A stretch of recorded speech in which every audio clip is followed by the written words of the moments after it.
ரொம்ப ரொம்ப சந்தோஷமான ஒரு மனநிலையில் இருக்கிறேன். நாங்கள் பல ஆண்டுகளுக்கு முன்னால் இந்தியாவின் பிரபலமான இலக்கியவாதிகளில் ஒருவரான சுந்தரராமசாமியை திருவண்ணாமலைக்கு அழைத்திருந்தோம். அவர் வந்த அன்று நல்ல மழை பெய்து கொண்டிருந்தது. கிட்டத்தட்ட ஒரு 60 பேர் தான் அந்த இலக்கிய கூட்டத்திற்கு வந்தார்கள். அந்த நிகழ்ச்சிக்கு நாங்கள் வைத்திருந்த பெயர் முற்றம். வீட்டு முற்றத்தில் உட்கார்ந்து பேசுவது மாதிரியான மனநிலையில் இலக்கியவாதிகள் பேசுவார்கள். சுந்தரராமசாமி அந்த இலக்கிய கூட்டத்தை ஆரம்பிக்கிற போதே ஒரு இலக்கிய கூட்டத்திற்கு 60 பேர் என்பது கொஞ்சம் அதிகம்தான் என்று ஆரம்பித்தார். எனக்கு அது ரொம்ப பிடித்தது. ஒரு பெரிய மாஸ் சினிமாக்காரர்களுக்கு வரலாம், அரசியல்வாதிகளுக்கு வரலாம், அல்லது என்டர்டெயின்மெண்ட் பண்ணுபவர்களுக்கு வரலாம். ஆனால் தீவிரமான இலக்கியம் பேசுபவர்களுக்கு இந்த கூட்டத்தில் போய் நாம் உட்கார வேண்டும் என்கிற மனநிலை வாய்ப்பதே மிக அபூர்வமான விஷயமாக சுந்தரராமசாமி அந்த கூட்டத்தில் ஒரு ஆரம்பித்ததே அப்படிதான் ஆரம்பித்தார். அதே மாதிரி அவர் பேசி முடிக்கிற வரை மழை பெய்து கொண்டே இருந்தது. அவர் சொன்னார், எனக்கு என்னுடைய உரைக்கு பின்னணி இசை மாதிரி மழையின் சத்தம் கேட்டுக்கொண்டே இருக்கிறது. ஒரு கவிதைத்தனமான மனநிலை இருக்கிறது. ஒரு எழுத்தாளனோ ஒரு பேச்சாளனோ ரொம்ப சந்தோஷமான மனநிலையில் மேடையில் இருப்பதுதான் ரொம்ப அபூர்வம். இன்றைக்கு எனக்கு அந்த அபூர்வம் வாய்த்திருக்கிறது என்று சொன்னார். நமக்கு உண்மையிலேயே சுந்தரராமசாமிக்கு அன்றைக்கு இருந்த அதே மனநிலை இன்றைக்கு எனக்கும் வாய்த்திருக்கிறது. ஒரு வெளிநாட்டில் எந்த விதமான கேளிக்கைகளும் இல்லாமல், எந்த விதமான மற்ற எந்த விஷயங்களுக்கும் ஈடுபடாமல் ஒரு தீவிரமான இலக்கிய பிரதியை, அதுவும் நான் என்ன நாவல் சொல்ல போகிறேன் என்பதை இந்த மேடையில் தான் அனௌன்ஸ் பண்ணுவேன் என்று சொல்லியிருந்தேன். அதையெல்லாம் பொருட்படுத்தாமல் இவ்வளவு பேர் வந்திருப்பது என்பது எனக்கு மிகுந்த சந்தோஷத்தை தருகிறது. நண்பர்களே, நான் இன்றைக்கு சொல்ல வேண்டும் என்று தேர்ந்தெடுத்த நாவல் பிரபலமான எழுத்தாளர்களில் ஒருவரான வண்ணன் லவன் எழுதிய கடல் புறத்தில் என்கிற நாவல். இந்த நாவலை என் வாழ்க்கையில் என்னுடைய 60 வயதில் 4 முறை படித்திருக்கிறேன். என்னுடைய ஸ்கூல் டேஸில், என்னுடைய கல்லூரி காலத்தில் இந்த நாவலை படித்துவிட்டு திருவண்ணாமலையிலிருந்து ஒரு 5 மணி நேரம் டிராவல் பண்ணி சென்னைக்கு போய், அப்பொழுது வண்ணன் லவன் சென்னையில் இருந்தார். அவருடைய வெஸ்ட் மாம்பழத்தில் போய் அவரை தேடி கண்டுபிடித்து அவருடைய வீட்டுக்கு முன்னால் போய் நின்று உங்கள் நாவல் படித்து விட்டு வந்திருக்கிறேன் என்று சொன்னவுடன் அவர் நான் ஏதாவது புகழ்ந்துருவனோ, அவரை ரொம்ப பாராட்டி பேசுகிறனோ என்று என் வாயை கையில் அடைச்சிட்டார். அதெல்லாம் ஒன்றும் வேணாம், வாங்க உட்காருங்க சொன்னார். ரொம்ப ஒரு பூஞ்சையான மனிதன். அநேகமாக என்னுடைய ஞாபகம் சரியாக இருக்கும் என்றால், இந்த மாதிரி ஒரு மைக்கு முன்னாடியோ ஒரு வெளிச்சத்திலோ வண்ணன் லவனை யாருமே பார்த்துருக்க முடியாது. அவர் அதெல்லாம் எனக்கு தேவையே இல்லை, எழுதுனேன், ஏதோ முடிஞ்சப்போ எழுதுனேன், மற்றபடி நான் என் வாழ்க்கையில் நான் போயிட்டே இருக்கேன் என்று சொல்லக்கூடிய ஒரு மனிதனாக இருக்கிறார். அவருடைய ஒரு நாவல், ஒரு கதையை அவன் அப்படித்தான் என்கிற பெயரில் ருத்ரையா படமாக எடுத்தார். ஒரு பிரபலமான திரைப்படமாக எடுத்தார். அந்த திரைப்படத்தில் ரஜினிகாந்தும் கமலஹாசனும் ஒன்றாக நடித்திருந்தார்கள். ஸ்ரீபிரியாவினுடைய மிக மாஸ்டர் பீஸ் என்று அவள் அப்படித்தான் படத்தில் சொல்வார்கள். ஆனால் அந்த படத்தின் பூஜைக்கு கூட ஒரு மாலை போட்டுக்கொண்டு நிற்பதற்கு மனம் இல்லாமல் அவங்க அந்த சினிமா யூனிட்டே தேடுகிற போது மவுண்ட் ரோட் வழியாக நடந்து போய்விட்டார் என்று வடநூலை பற்றி சொல்வார்கள். ஒரு எழுத்தாளனுக்கு எழுத்து மட்டும் போதும், மேடையோ வெளிச்சமோ புகழோ எதுவுமே தேவையில்லை என்று இருக்கக்கூடிய ஒரு உள்ளடங்கி இருக்கக்கூடிய ஒரு எழுத்தாளனாக அவர் இருக்கிறார். ஆனால் அவர் எழுதி பல ஆண்டுகள், கிட்டத்தட்ட 40 ஆண்டுகள் ஆன பிறகு இந்த நாவலை சொல்ல வேண்டும் என்று ஒரு வாசகனாக நான் தேர்ந்தெடுத்தது தான் அவருடைய எழுத்தின் மகத்தான வெற்றி என்று கருதுகிறேன். 40 வருஷம் பொறுத்து தமிழில் 4000 நாவல்கள் வந்திருக்கலாம். இந்த 4000 நாவல்களில் வண்ணன் லவனுடைய கடல் புறத்தில் தேர்ந்தெடுக்க வேண்டும் என்று நான் ஆசைப்பட்டது அந்த எழுத்தின் உள்ள வாஞ்சையும் பிரியமும் அன்பும் காதலும் இதெல்லாம் தான் வண்ணன் லவனை ஞாபகப்படுத்த வேண்டும் என்று எனக்கு தோன்றியது. நண்பர்களே, நாம் வாழ்ந்து கொண்டுதான் இருக்கிறோம். புதுமைப்பித்தன் ஒரு கேள்வி கேட்கிறார். நாம் எல்லோரும் வாழ்ந்து கொண்டுதான் இருக்கிறோம், ஆனால் வாழ்கிறோமா என்று கேட்கிறார். ஒரு பெரிய கொஸ்டின் மார்க் கொடுக்கிறார். ஒவ்வொருத்தருக்கு முன்னாடியும் அந்த கொஸ்டின் மார்க் இருக்கிறது. ஒவ்வொரு வாழ்க்கைக்கு முன்னாலும், மனித வாழ்க்கைக்கு முன்னாலும் அந்த கொஸ்டின் மார்க் இருக்குது. இப்போ வாழ்க்கை இதான் வாழ்க்கை, அப்பா உனக்கு பிடிச்சிருக்காரு, இந்த வாழ்க்கையில் கார் இருக்குது, பங்களா இருக்குது, உழைப்பு இருக்குது, பசங்களாம் நல்லா படிக்கிறாங்க, போதுமா என்று கேட்கிறாங்க. போதும் அப்படின்னு சொல்றவங்க இந்த மாதிரி அரங்கத்துக்குலாம் வரவே மாட்டாங்க, அவங்க வீட்டிலே இருப்பாங்க. இல்லை போதாது, இன்னும் ஏதோ எனக்கு தேவைப்படுகிறது, இன்னும் எனக்கு ஏதோ வேண்டும், என் குழந்தைகளுக்கு நான் கடத்துவதற்கு இந்த மானுடத்தின் அறத்தை நான் கற்றுக்கொள்ள வேண்டும், இந்த மானுடத்தின் செழுமை எனக்கு வேண்டும், தமிழ் மொழியின் செழுமை எனக்கு வேண்டும் என்பவர்கள் தேடிக்கொண்டே இருப்பார்கள். அவர்களில் சிலராகத்தான் உங்களை நான் பார்க்கிறேன். ஜெயகாந்தன் ஒரு அருமையான கொட்டேஷன் சொல்கிறார். என்னுடைய நண்பர் ஒருவர், எனக்கு எப்பயுமே இந்த எங்கிருந்து தொடங்குவது என்பதில் ஒரு பெரிய பிரச்சனை இருந்து கொண்டே இருக்கும். இப்போ கதைகள்லாம் மேடையில் எவ்வளோ தடுமாறுனான்னு நீங்கள் பார்த்தீங்க.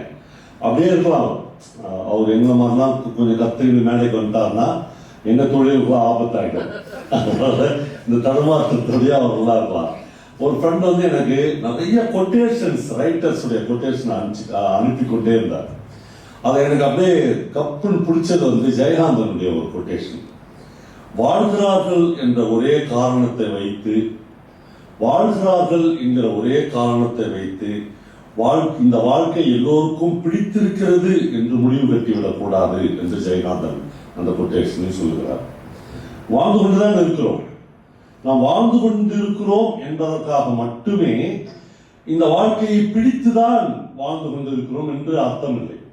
ஒவ்வொருத்தருக்குள்ளும் ஏராளமான பிரச்சனைகள், மனப்பிரச்சனைகள், வேறு மாதிரியான பிரச்சனைகள் எல்லாம் இருக்கிறது. அதற்காக நாம் வாழ்க்கையை நிராகரித்துக் கொள்வது. பிரபஞ்சன் சொல்கிறார், எல்லாவற்றுக்கும் பிறகும் ஒரு பூ பூக்கத்தானே செய்கிறது என்று சொல்கிறார். அதிலும் இலங்கையில் இந்த வார்த்தையை நான் சொன்னபோது அந்த அரங்கம் எழுந்து நின்று 5 நிமிடம் கைத்தட்டினார். ஏனென்றால் சிங்கப்பூரிலோ மலேசியாவிலோ இந்த வார்த்தை அர்த்தம் எழுந்திருக்கும். ஆனால் இலங்கையில் வாழ்கிற ஒரு மனிதனுக்கு இவ்வளவுக்கு பிறகும் ஒரு பூ பூக்கத்தானே செய்கிறது என்கிற வார்த்தையினுடைய அர்த்தமும் வீரியமும் தெரியும். பக்கத்தில் குண்டு மழை பொழிகிறது. முந்தைய நிமிடம் வரையிலும் அவர்களோடு இருந்த மனிதர்களுக்கு உயிரோடு இல்லை, அப்பா இல்லை, அம்மா இல்லை, குழந்தை இல்லை, தங்கை இல்லை, எல்லாம் மரணத்தின் பீதியில் இருக்கிறார்கள். அடுத்த நாள் பனியினுடைய ஒரு பூ பூத்து விடுகிறது. பிரபஞ்சன் சொல்கிறார், எல்லாவற்றுக்கும் பிறகும் ஒரு பூ பூக்கத்தானே செய்கிறது என்று சொல்கிறார். இந்த வாழ்க்கை அவ்வளவு ருசிகரமானதா, அவ்வளவு சந்தோஷமானதா என்றால் துரதிருஷ்டவசமாக அப்படி இல்லை. இந்த வாழ்க்கையில் கொஞ்சம் சந்தோஷமும் இருக்கிறது, இந்த வாழ்க்கையில் கொஞ்சம் துக்கமும் இருக்கிறது, இந்த வாழ்க்கையில் கொஞ்சம் போதாமையும் இருக்கிறது. இதைத்தான் மன்னன் அவன் இந்த சின்ன நாவலில் சொல்ல விரும்புகிறார். அவர் அந்த நாவலை பற்றி சொல்லும் போது வாழ்க்கை ரொம்ப வினோதமானது என்று சொல்கிறார். வாழ்க்கை ரொம்ப வினோதமானது, முன்பின் அறியாதவர்களை எல்லாம் அது இணைத்து போடுகிறது என்று சொல்கிறார். நம்மளை இது ஒரு சாதாரண வரியாக கூட உங்களுக்கு தோன்றலாம்.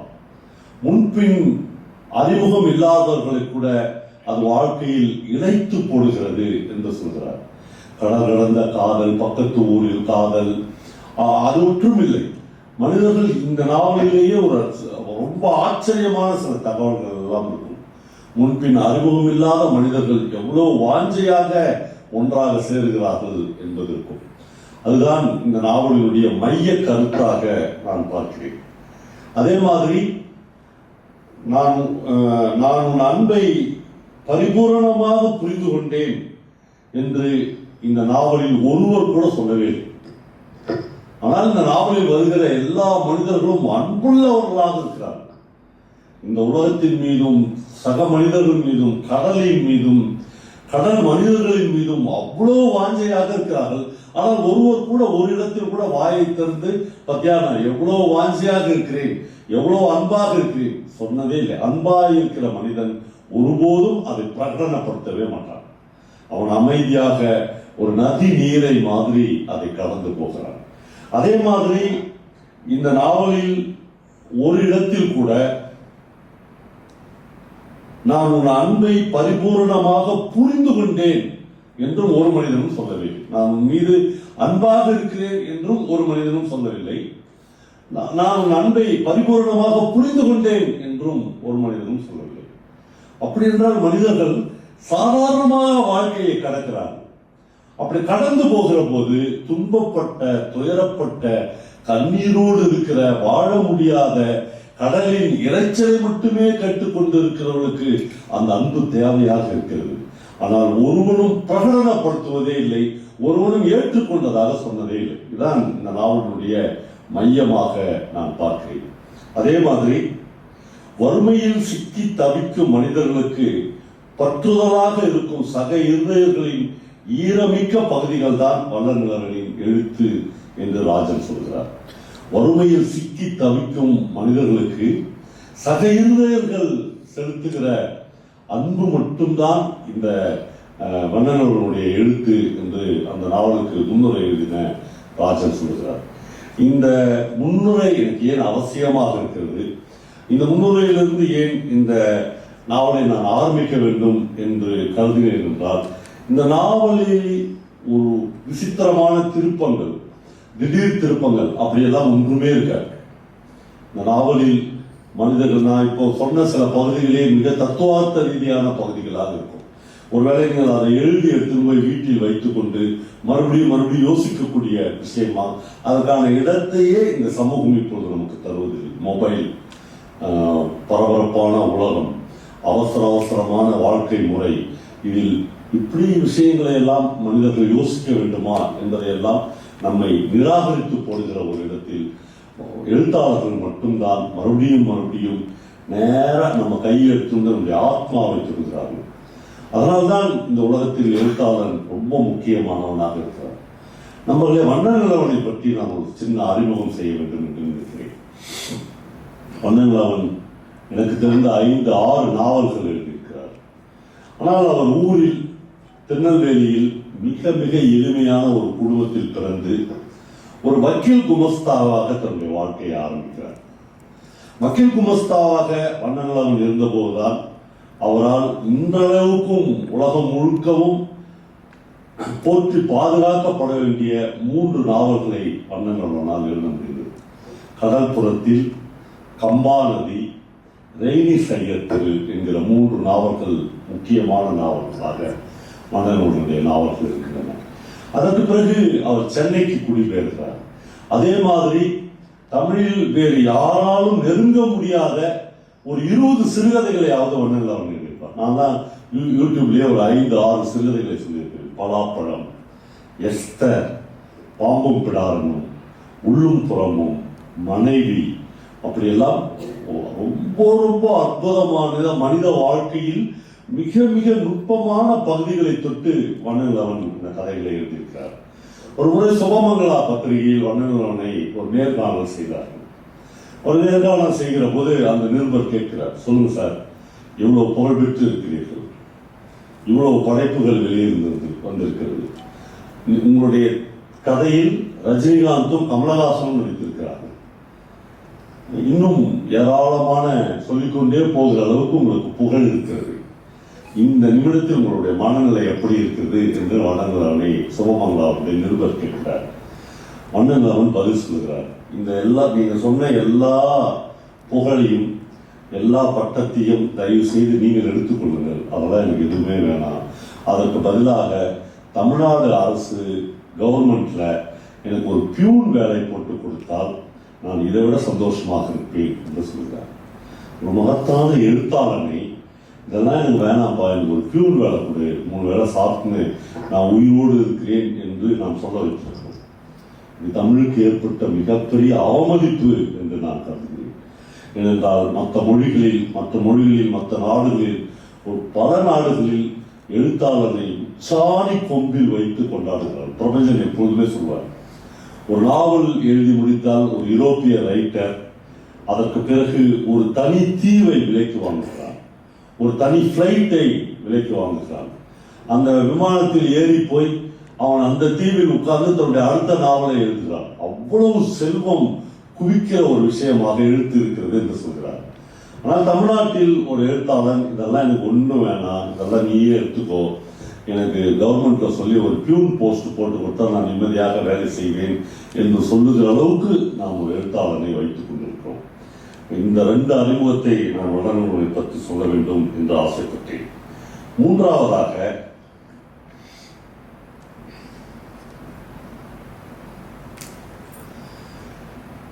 இந்த கடல்புறத்தில் நாவலை சொல்ல வேண்டும் என்று நான் ஏன் ஆசைப்பட்டேன் என்றால், ஒரு 4-5 ஆண்டுகளுக்கு முன்னால் கௌதம் வாசுதேவனுடைய இயக்கத்தில் நான் வெந்து தந்தது காடு என்கிற ஒரு திரைப்படத்தில் நடிப்பதற்காக திருச்செந்தூருக்கு போயிருந்தேன். அதுக்கு முன்னால் நான் திருச்செந்தூருக்கு எல்லாம் போனதில்லை, அதான் ஃபர்ஸ்ட் டைம். போனவுடனே அந்த ஷூட்டிங் முடிந்த 2வது நாள் என்னுடைய நண்பர்கள் பக்கத்தில் தான் மணப்பாடு என்கிற ஒரு ஊர் இருக்கிறது, இங்கே ஒரு அழகான கடற்கரை இருக்கிறது, சும்மா அங்கே போயிட்டு வரலாமா என்று அழைத்தார்கள். நான் நண்பர்களோடு சேர்ந்து அந்த மணப்பாடு கடற்கரைக்கு போனேன். நண்பர்களே, இதுவரையிலும் யாராவது அந்த மணப்பாடு கடலையும் கடற்புறத்தையும் அதனுடைய மணலையும் பார்க்காதவர்கள் இருந்தால் தயவுசெய்து வாழ்நாளில் ஒரு முறை அங்கே போய்விட வேண்டும்.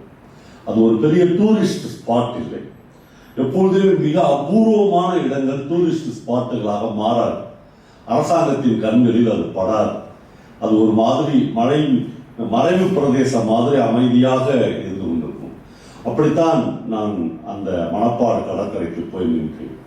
அந்த கடல் மோதுகிற இடத்தில், மணல் திட்டுகிற மீது மோதுகிற இடத்தில் ஒரு மிகப்பெரிய கிறிஸ்தவ தேவாலயம் இருக்கிறது. ஒரு மிகப்பெரிய மண் திட்டு மணப்பாடை சுற்றி இருக்கிறது. அந்த இடத்தில் கால் வைத்த உடனேயே நாம் வேறு ஏதோ ஒரு பிரதேசத்துக்கோ வேறு ஏதோ ஒரு நிலப்பரப்புக்கோ வந்துவிட்டோம் என்கிற மனநிலை எழுவதை தவிர்க்கவே முடியவில்லை. அந்த கடல் வந்து மோதி திரும்பி போய் கொஞ்ச தூரத்தில் ஒரு சின்ன கிராமம் இருக்கிறது. அது மீனவ பறக்குடி என்று வண்ணலவன் இந்த நாவல் முழுக்க எழுதுகிறார். அந்த கிராமத்தில் மொத்தம் 108 வீடுகள் இருந்ததாக இந்த நாவலில் ஒரு இடத்தில் வண்ணலவன் குறிப்பிடுகிறார். ஆனால் ஒருவேளை நான் போய் அந்த நாவலை அந்த ஊரை பார்த்த போது அந்த எண்ணிக்கை கொஞ்சம் அதிகமாக இருக்கலாம். ஏதோ ஒரு வகையில் அந்த மனிதர்களை பற்றி எழுத வேண்டும், அந்த கடலை பற்றி எழுத வேண்டும், அந்த மணலை பற்றி எழுத வேண்டும், அந்த தேவாலயத்தை பற்றி எழுத வேண்டும். ஒவ்வொரு வீட்டின் முன்னாலும் சின்ன குழந்தைகளில் ஆரம்பித்து வயதான 80-90 வயது பாட்டிமார்கள் தாத்தாமார்கள் வரை விதவிதமான கருவாடுகளை காய வைத்துக் கொண்டிருக்கிற அந்த வாசல்களை பற்றி எழுத வேண்டும் என்று வண்ணனுக்கு தோன்றியிருக்கிறது. இந்த நாவலை படித்து முடிக்கிற வரையிலும் ஏதோ ஒரு கருவாட்டு கடையில் நின்று கொண்டிருந்த ஃபீல்லையே நான் படித்துக் கொண்டிருக்கேன். ஏனென்றால் இந்த நாவல் முதலில் இப்படி ஆரம்பிக்கிறது. அந்த நாவலினுடைய மிக மிக எல்லாராலும் என்னுடைய பருவத்திலிருந்து நேசிக்கப்பட்ட ஒரு பெண்ணின் பெயர் ஃபிலோமி குட்டி. அவளை ஃபிலோமி என்று அழைக்கலாம். நான் அந்த மணப்பாடு கடற்கரையில் போய் நின்று ஒரு ஜீன்ஸ் கால்செட்டோடு அந்த கடலில் நான் இந்த போட்டோவை போட்டிருந்தேன். அப்பொழுது நிறைய நண்பர்கள் கீழே கமெண்ட் போட்டிருந்தாங்க. ஓவா, மணப்பாடுல அடிக்கிறீங்க, ஃபிலோமி எப்படி இருக்கான்னு பார்த்துட்டு வாங்க என்று சொன்னார்கள். என் ஃபிலோமி குட்டி எப்படி இருக்கிறாள் என்று நூற்றுக்கணக்கான நண்பர்கள் எனக்கு கமெண்ட் போட்டிருந்தார்கள். ஒரு நாவலில் எழுதப்பட்ட கேரக்டரை இன்றைக்கு வரையிலும் ஞாபகம் வைத்துக் கொண்டு தமிழ் சமூக வாசகர்கள் ஃபிலோமி குட்டி எப்படி இருக்கிறாள் என்று கேட்கிறார்கள் என்றால், அந்த ஃபிலோமி குட்டி என்கிற வண்ணநிறவனுடைய அந்த கேரக்டர் எவ்வளவு உயிர்ப்புள்ளவளாக இந்த 40-50 வருடங்களை கடந்து வந்திருக்கார். நம்மளோட படிச்ச பொண்ணையே நம்ம மறந்துடுறோம். நம்மளுக்கு கிளாஸ் எடுத்த டீச்சர்ஸ் ஞாபகம் இல்லை. எனக்கு வந்து கருணாகரன், மிஸ்ஸஸ் கருணாகரன் ஒரு டீச்சர் உள்ள வருவாங்க. இதுவரையிலும் என் கிளாஸ் ரூம்ல அவ்வளோ வாசனையை நான் உணர்ந்திருக்கவே மாட்டேன். அவ்வளோ பர்ஃப்யூம் வாசனை வரும். இப்போ எங்கேயாச்சும் ஃப்ளைட்ல வரும்போதோ அல்லது எங்கேயாவது போகும்போது அந்த பர்ஃப்யூம் வாசனை வந்துச்சுன்னா கருணாகரன் டீச்சர் இருக்காங்களோ அப்படின்னு திரும்பி பார்க்க வைக்கும். இந்த ஞாபகங்கள் தான் மனிதனை உயிர்ப்புள்ளவனாக வைத்துக் கொண்டிருக்கிறது. அங்க நிறைய பேர் அந்த ஃப்ளோமி குட்டியை பார்த்தீங்களா, சாமிதாஸ் எங்க இருக்கிறான்னு கேட்டுவாங்க. இப்படியெல்லாம் சொல்ல மறுபடியும் நான் இரண்டாவது முறையாக கடற்புறத்தில் நாவலை படிக்க வைத்தேன். இந்த நாவல் எங்கிருந்து மன்னன் ஆரம்பிக்கிறார் என்றால், நீங்கள் இப்பொழுது நாம் எல்லோருமே மணப்பாடுக்கு போக போகிறோம். மணப்பாடு திருச்செந்தூரிலிருந்து ஒரு 20-25 கிலோமீட்டரில் இருக்கிறது. திருச்செந்தூரிலிருந்து நாகர்கோயிலுக்கு போகிற வழியில் அந்த கடல் இருக்கிறது. அந்த கடலுக்கு பக்கத்தில் ஒரு அபூர்வமான கடல் தான். ஒரு பெரிய கடல் ஆர்ப்பரித்துக் கொண்டே இருக்கிறது. அந்த இரைச்சல் கேட்டுக்கொண்டே இருக்கிறது. மன்னன் தன்னுடைய நாவலில் அந்த இரைச்சலை, கடல் இரைச்சலை பற்றி சொல்கிறார். கடல் இரைச்சல் நின்று போனால் மணப்பாட்டில் இருக்கிற ஒரு மனிதனும் மனுஷியும் தூங்கவே மாட்டாள் என்று இருக்கிறார். இந்த இரைச்சல் சத்தம் கேட்டால்தான் அவர்களால் தூங்க முடியும். சதா ஒரு பெண் அந்த கடற்கரையில் உட்கார்ந்து தன்னுடைய பாடுகளை எல்லாம் சொல்லி புலம்பிக் கொண்டிருப்பது மாதிரியே இந்த கடல் இறைந்து கொண்டே இருக்கிறது என்று ஒரு இடத்தில் எழுதுகிறார். வாசிப்பு என்பதனுடைய நுட்பத்திற்குள் ஒரு வாசகன் உள்ளே போகிற போது அவன் அதுவாகவே மாறிவிடுகிறான். நம்முடைய இஎம்ஐ, நம்ம வேலை பார்க்கறது, நம்முடைய காருக்கு கட்ட வேண்டிய காசு, அப்புறம் வீட்டுக்கு கட்ட வேண்டிய பணம், இது எல்லாம் தூரம் போயிடும். நம்ம முழுக்க கடலும் கடல் சார்ந்த மனிதர்களாக மாற்ற முடிவதுதான் ஒரு எழுத்தின் வல்லமை. இந்த நாவல் முழுக்க அவன் அந்த வல்லமையை ஒரு மந்திரம் மாதிரி செய்து கொண்டே போய் எந்த இடத்திலும் ஒரு திருப்பங்களோ ஒரு பெரிய விஷயங்களோ இந்த நாவலில் அவர் சொல்லவே இல்லை. குறிப்பாக வாஞ்சை வாஞ்சை வாஞ்சை தன் நாவல் முழுக்க மனித பேரன்பு பொங்கி பெருகுகிறது. நாவலை மன்னன் எப்படி ஆரம்பிக்கிறார் என்றால், அந்த கடற்கரைக்கு ரொம்ப தள்ளி ஒரு வீட்டின் முன்னால் ஒரு கயிற்றுக்கட்டலில் மைக்கேல் குரூஸ் என்கிற ஒரு மனிதன் உட்கார்ந்து கொண்டிருக்கிறான். அவன் தான் ஃப்ளோமியினுடைய அப்பா. மைக்கேல் குரூஸ் உடம்புல சட்டை கூட இல்லாமல் அந்த திரேகம் கடலுக்கு போய் கருப்பாகி கலிம்பேறி அப்படியே உட்கார்ந்து கொண்டிருக்கிறான். அவனுக்கு எதிரில் அவனுடைய மகன் இருக்கிறான். அவன் பெயர் செபஸ்தியான். அவன் சொல்லுகிறான், அப்ப என்ன மைத்துக்கு என்ன படிக்க வச்சிரு என்று கேட்கிறான். நாவலுடைய முதல் வார்த்தையே அப்புறம் என்ன மைத்துக்கு என்ன படிக்க வச்சிரு என்று ஆரம்பிக்கிறார். இந்த வார்த்தைக்கு மைக்கேல் குருசிடமிருந்து எந்த பதிலும் இல்லை. ஃப்ளோமி குட்டி என்ன நடக்க போகிறது என்று அந்த சின்ன வீட்டுக்கு உள்ளே ஒடுங்கி உட்கார்ந்து கொண்டிருக்கிறார். ஃப்ளோமிக்கு ஒரு அம்மா இருக்கிறார். அந்த அம்மா பேரு ரொம்ப அபூர்வமான கேரக்டர். அந்த அம்மா பேரு மரியம்மை. அவளுக்கு மன்னன் எழுதுகிறார், கிராமத்து பொம்பளை தான் அவ. அந்த மீனவ பரக்குடியில பிறந்த பொம்பளை தான். ஒரு 50 வயசு இருக்கும். ஆனால் அவளுக்கு பாடிஸ் வெளியே தெரிகிற மாதிரி ஜாக்கெட் போடணும். அப்புறம் டெய்லி சிந்தா சோப் போட்டு குளிக்கணும். நல்லா தன்னை சிங்காரிச்சுக்கணும். அப்புறம் நல்லா ஒரு மேக்கப்லாம் அப்பெல்லாம் வேற ஒன்றும் இல்லை. நீ சிந்தால் சோப் போட்டு குளிச்சுட்டு கொஞ்சம் பான்ஸ் பவுடர் போட்டாவே சினிமா நடிகைகள்லாம் தாண்டின மேக்கப் தான். இந்த மாதிரி பேஸ்ட்டு ஃபேர் அண்ட் லவ்லி அதெல்லாம் கிடையாது. அதெல்லாம் போடணும். எப்போ 50 வயசுல அதெல்லாம் போட வேண்டிய வயசு ஃப்ளோமிக்கு. அதாவது ஃப்ளோமி அப்படி இருக்க மாட்டான். அவன் அம்மா டெய்லி அப்படி பண்ண. அந்த அம்மா உள்ள உட்கார்ந்துக்கிறா. இப்போ மறுபடியும் சண்டை ஆரம்பிக்கிறது. இந்த சண்டை ஏன் ஆரம்பிக்கிறது என்பதுதான் நாவல். இந்த நாவலின் கடைசி வரையிலும் அந்த செபஸ்தியானுடைய கோரிக்கை நிறைவேறவே இல்லை. அவன் கேட்கிறான், ஒன்றும் இல்லை, எதுக்கு இந்த கடலோட மண்ணு கட்டுற? என்ன நீ பெரிய லான்ச் படகா வச்சுக்கிற? ஒரு கட்டுமரம் தானே, வல்லம் தானே. அந்த வல்லத்தை யார்கிட்ட வித்துட்டு இந்த வீட்டை அவன்கிட்ட கொடுத்துட்டு என் கூட வந்துரு. அங்கிருந்து வேப்பந்தட்டை என்கிற ஒரு 10-15 கிலோமீட்டரில் அவன் கல்யாணமாகி அந்த ஊருக்கு போய்விடுகிறான். அவன் வாத்தியாராக இருக்கிறான். அதனால தான் நாவலின் என்ட்ரன்ஸ்ல அப்புறம் என்ன மைத்துக்கு என்ன படிக்க வச்ச, உன்ன மாதிரியே கடலுக்கு கூட்டு போக வேண்டியதானே, நான் தான் வாத்தியாராயிட்டல, நான் உன்னை பார்த்துக்கிறேன். உடனே அந்த மைக்கேல் குரு சொல்றான், இன்னும் படிக்க வச்சது வாத்தியார் வேலையில, ஆனா நான் இந்த கடலை விட்டு வரமாட்டேன். நான் இந்த இரைச்சல் சத்தம் இல்லாமல் என்னால் தூங்க முடியாது. இந்த கருவாட்டு நாற்றம் இல்லாமல் என்னால் வாழ முடியாது. மீன் இது என்னடா சும்மா நினைச்சியாடா, மரியம், இந்த கடல் வந்து மரியம் உள்ள போக போக அப்படியே வாரி வாரி கொடுப்பா. வாரி கொடுத்து புழுங்கலாம். அப்படியே பெரிய மாளிகை கட்டி வச்சுக்கல, மாளிகை கட்ட வேணாம், ஆனால் அவர்களை இவ்வளவு நாள் வாழ வைத்திருக்கிறது அந்த கடல். சபஸ்தி அந்த மீனவ பரப்புடியிலிருந்து படித்து வெளியேறணும்னே அவனுக்கு ஊர் அந்நியமாகிட்டு. நாம வெளியே ஆயிட்டோடனே நாம் வந்து ஊருக்கு போய் இறங்கும்போது, ஒரு டாக்ஸில இறங்கும்போது, ஓ இதுதான் எங்க ஊரா அப்படின்னு கேட்கிற லெவலுக்கு மாறுது. மனிதர்களை அப்படி செழுமை மாற்றுகிறது, பணம் மாற்றுகிறது, நாகரிகம் மாற்றுகிறது. இந்த போராட்டத்தில் அவன் தோற்று போய் எப்படி குட்டி சோறா போங்க நான் போறேன். ஆனால் அதற்குள்ளாக செபஸ்தியானுக்கு இன்னொரு சின்ன வேண்டுதல் இருக்கிறது. அது என்னன்னா, இந்த படகை அப்பா வித்துட்டான்னா எப்படியும் அந்த காலத்துல ஒரு 500 ரூபாய் கிடைக்கும். வீட்டை ரிஜிஸ்டர் பண்ணி வித்துட்டான்னா ஒரு 1500 ரூபாய் கிடைக்கும். மொத்தம் 2000 ரூபாய்ன்றது மிகப்பெரிய காசு. அப்போ இந்த 2000 ரூபாயை வச்சு அந்த ஊர்ல வேப்பந்தட்டையில ஒரு பாயோட சேர்ந்து ஒரு தொழில் பண்ணணும்னு நினைக்கிறான். அப்பயே வாத்தியார்கள் வந்து வாத்தியார்களா இருந்துன்னே இன்னொரு தொழில் பண்ணலாம் அப்படிதான் யோசிச்சுக்கிறாங்க போல.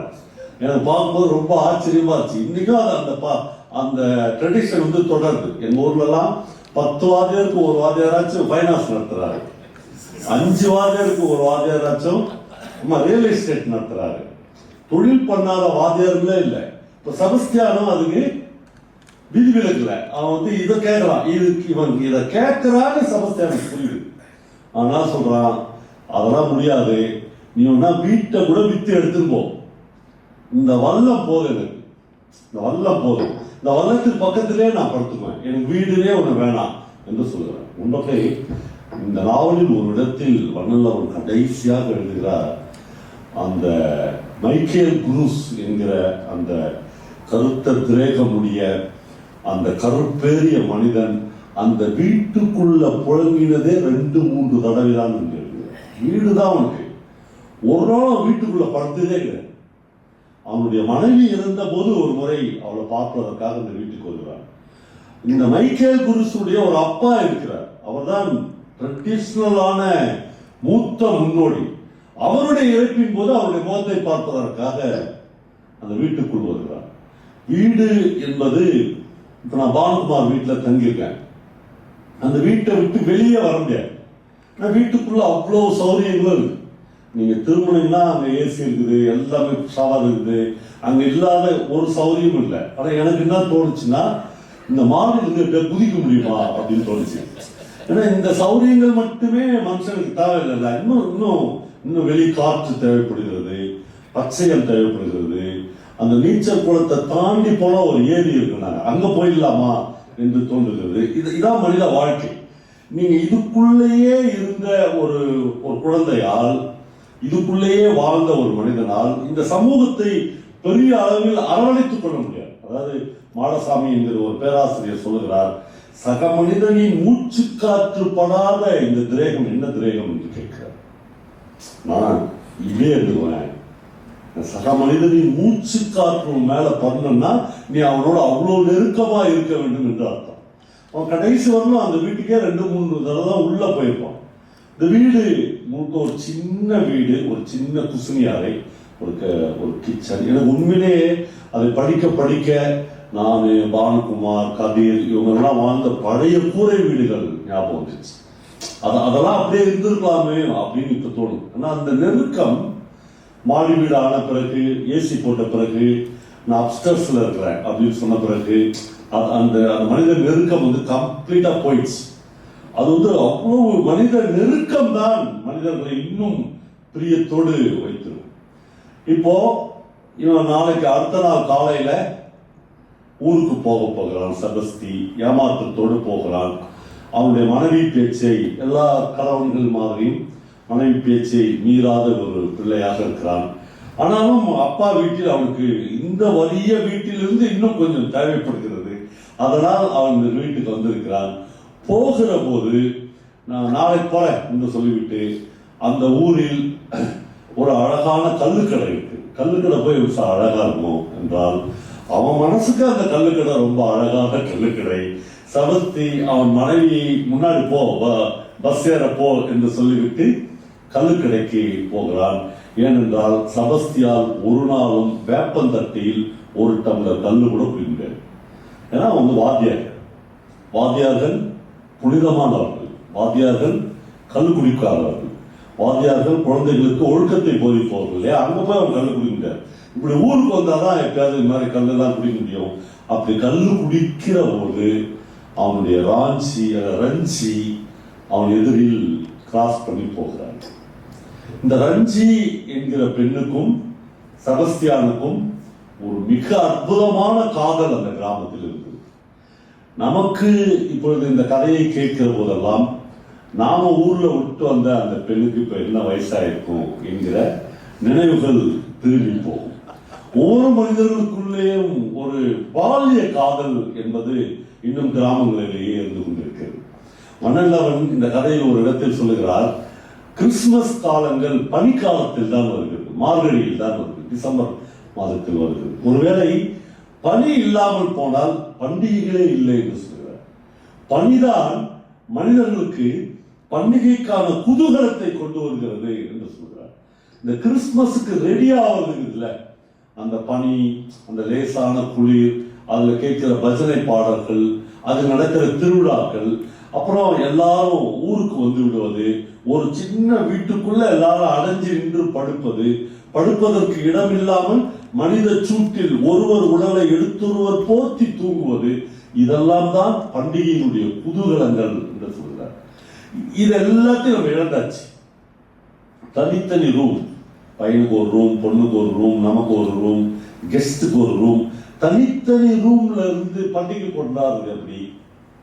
டிவி போடுறோம். நம்ம டிவியில் ஏதாவது ஒரு பட்டிமன்றம் பார்த்துட்டு அதிகபட்சம் அன்றைக்கி ஒரு பிரியாணி செஞ்சு அதை ஒரு கறி குழம்பு வச்சு பண்டிகை முடிந்ததாய் போக்கு காட்டி கொண்டிருக்கும். அது இல்லை, எல்லாரும் அந்த சின்ன வீட்டுக்குள்ள அந்த சூட்ல இடம் இல்லாத இடத்துல ஒன்றாய் அப்புறம் பேச்சு ராத்திரிலாம் பேசினிருப்பாங்க.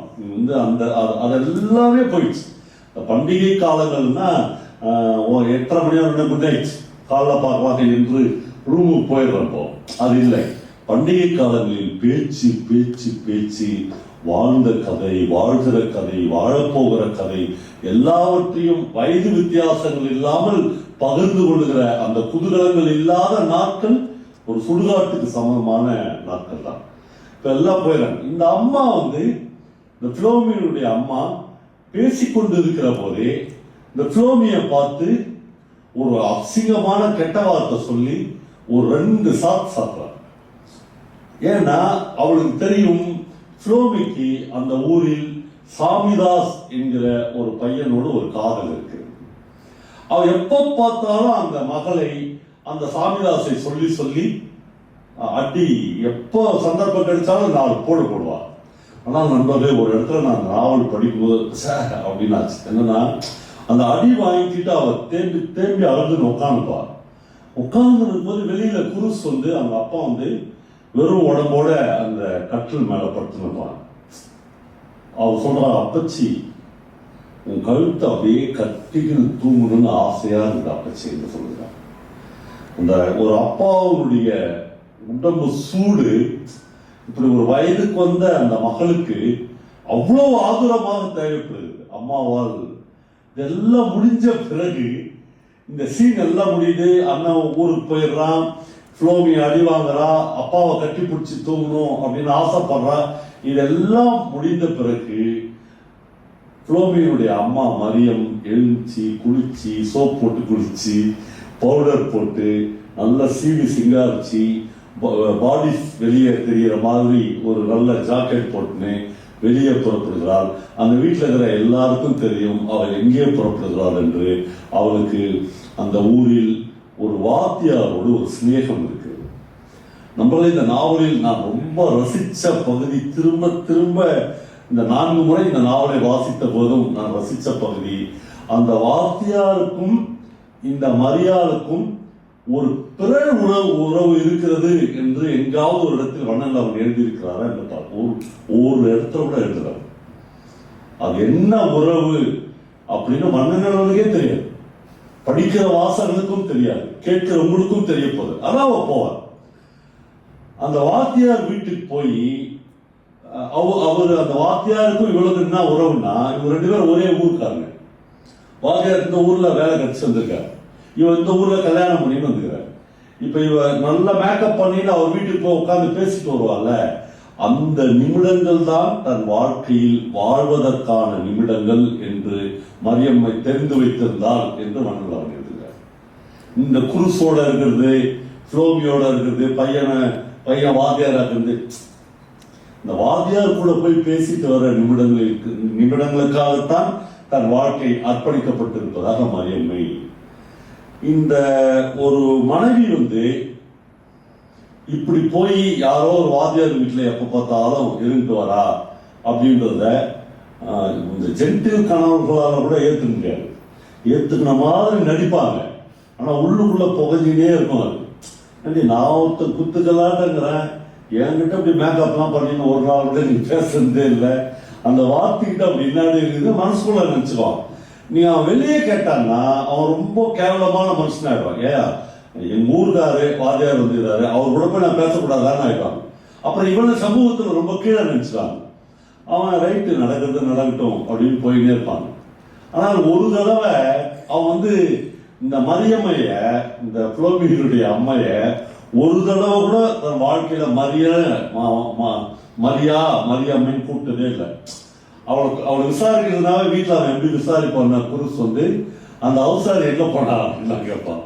அவன் இந்த கோபத்தை அப்படி காமிச்சுனே இருப்பான். அப்படிதான் பேசிக்குவான். அந்த அவசாரி முட்டை எங்க போனான் அப்படின்லாம் கேட்பான். இப்போ இந்த வாத்தியார் வீட்டுக்கு போய் வந்தா இவன் சந்தோஷமா இருப்பான். இந்த வாத்தியார் வீட்டுக்கு போய் வந்தா பூ மலரும். இந்த வாத்தியார் வீட்டுக்கு போய் வந்தா அவர் புது மனுஷியா இருப்பான். அந்த புது மனுஷனுடைய குதூகலம் இல்ல, அது அடுத்த நாள் சாயங்காலம் இந்த வீட்டுல வேலை செய்யும். மீன் எடுத்து போடுவா, கருவாடு எடுத்து காய வைப்பா, வீட்டுல எல்லாரும் நல்லா பார்ப்பா. இங்க ஒரு குறையும் இல்லை. ஆனால் அவனுக்கு அது தேவைப்படும். இந்த குருஸ் என்ன பண்ணுவான், இதை கேட்கவே மாட்டான். நீ எங்க போன, ஏன் வாத்தியார் வீட்டுக்கு போன, அதெல்லாம் கேட்கவே மாட்டான். ஆனா இந்த நாவல்ல ஒரு இடத்துல ஒரு 4வது 5வது அத்தியாயத்துல ஒரு நாள் எக்ஸ்ட்ரீம் ஆகி அவர் ராத்திரி 11 மணி அவர் வீட்டுல இருந்து வருவார். வந்த உடனே இவ்வளவு நாள் காப்பாத்தி வச்சிருந்தது இல்ல, அது சட்டான ஒரு மிருகம் உள்ள இருந்து எழுச்சிடாது.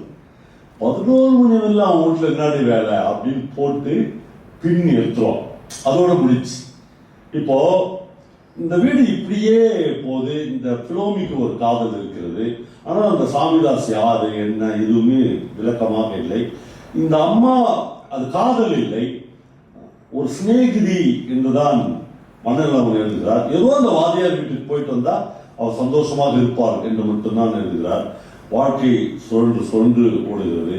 பக்கத்து வீட்டில், இவருடைய பக்கத்து வீட்டில், மைக்கேல் குருஸுடைய பக்கத்து வீட்டுல ஒருத்தன் லான்ச் செய்யலாம். அவன் வீட்டுல அவன் பேர் ஐசக். அவனுக்கு கேத்ரின் அப்படின்னு ஒரு மனைவி உண்டு. அவன் எப்பயுமே ஒரு நோய்வாய்ப்பட்டவன். ஆனால் இந்த ஐசக் லான்ச் படகுக்குள்ள போயிட்டு வந்த உடனே ஏராளமான மீன் கிடைக்கும்.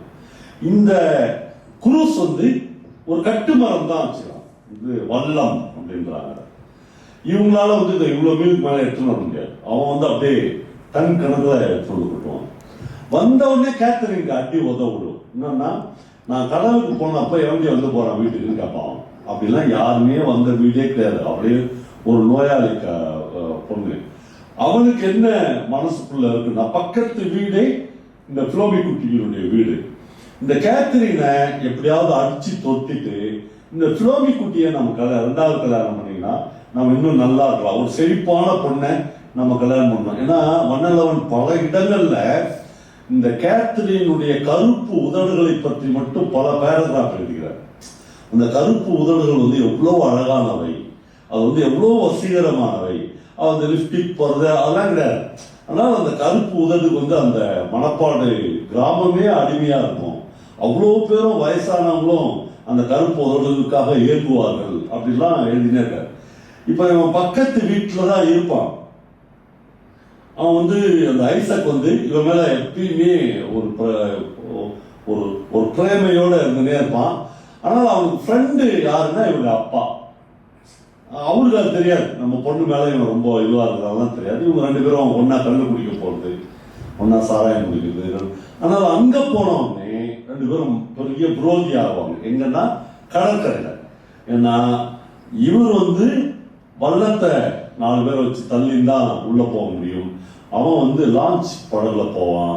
இந்த டெக்னாலஜி எப்படி மனிதர்களுக்குள்ளாக குரோதத்தை உருவாக்குகிறது என்பதை ஒன்றுமே சொல்லாமல், அதான் ஒரு கலையினுடைய வெற்றி. நான் ஒரு தொழில்நுட்பம் ஒரு மீன் பிடிப்பவர்கள் மத்தியில் எவ்வளவு பெரிய குரோதத்தை உருவாக்கி விட்டது என்று வண்ணன் நாவலில் ஒரு இடத்திலும் சொல்லவில்லை. அப்படி சொல்லியிருந்தால் அது பிரச்சாரம். அப்படி ஒரு இடத்திலும் சொல்லவே இல்லை.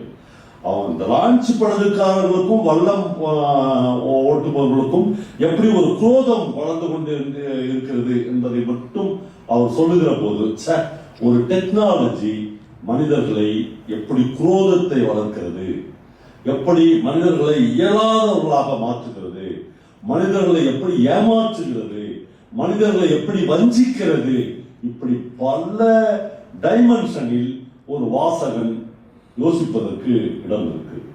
நமக்கு ஒரு டெக்ஸ்டை படிக்கிற போது ஒரு நேரடியான அர்த்தங்களை ஒரு எழுத்தாளர் சொல்லிவிட வேண்டும் என்று நாம் ஆசைப்படவே கூடாது. ஏனென்றால் அது எனக்கு ஒன்றையும் தியாக ரமேஷுக்கு வேறொன்றையும் கொடுக்கும். ஒரே டெக்ஸ்ட் தான், அதை நாங்கள் 2 பேரும் படிக்கிற போது எனக்கு ஒன்றை அது தரும். ஒருவேளை ஃபிலோமி குட்டி மாதிரி என் கிராமத்தில் நான் ஒரு பெண்ணை எழுந்தேன் என்றால் எனக்கு அந்த பெண் ஞாபகத்துக்கு வரலாம். ஒருவேளை தியாக ரமேஷுக்கு ஐசக் மாதிரி அவர் இருந்து ஃபிலோமி குட்டி மாதிரி ஒரு பெண் மீது ஆசைப்பட்டிருந்தால் அந்த ஞாபகம் வரலாம். எந்த ஞாபகம் வரும் என்பதை அந்த டெக்ஸ்ட் தான் உருவாக்கும். அதுதான் ஒரு சிறந்த டெக்ஸ்டாக இருக்க முடியும். இப்போ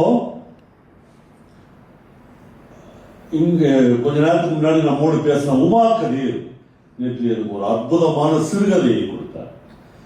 ஒரு கதையை சொல்லுகிற போது அந்த கதைக்கு ரிலேட்டிவான இன்னொரு கதை ஞாபகம் வருகிறது என்றால் இந்த 2 படைப்புகளுமே ரொம்ப முக்கியமான படைப்புகள் என்று அர்த்தம். அந்த கதையின் பெயர் பைசைக்கிள் தீவ். ஏற்கனவே பைசைக்கிள் தீவ்ஸ் என்று ஒரு புகழ்பெற்ற படம் வந்திருக்கு.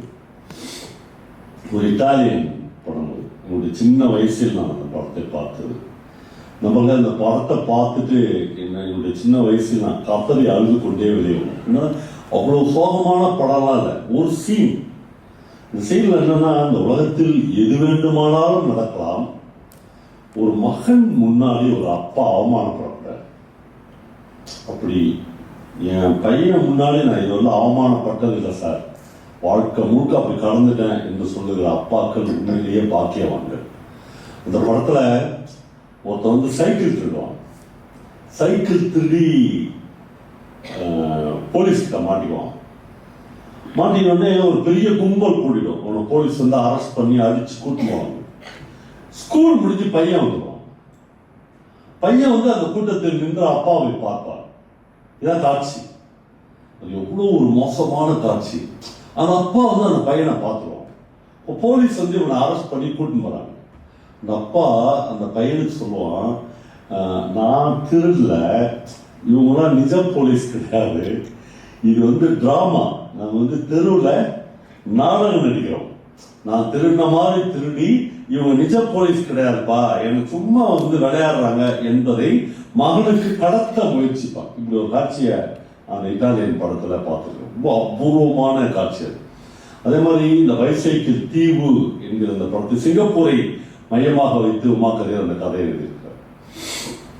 அந்த கதையில அந்த ஒரு ரொம்ப அற்புதமான கதை. நான் நீ ப்ராமிஸ் பண்ணேன், இந்த கதையை நான் தனியா ஒரு தடவை சொல்ல போறேன். ஆனால் அது ஒரு இடத்தை நான் உங்களுக்கு குறிப்பிட வேண்டும். இந்த டெக்னாலஜி என்பதற்காக அலி அப்படின்னு ஒருத்தர் சிங்கப்பூர்ல, அவர் அவருடைய தங்குமிடம் நம்மள மாதிரி அப்பார்ட்மெண்ட் 7வது மாடி 8வது மாடி 3 பெட்ரூம்ஸ்.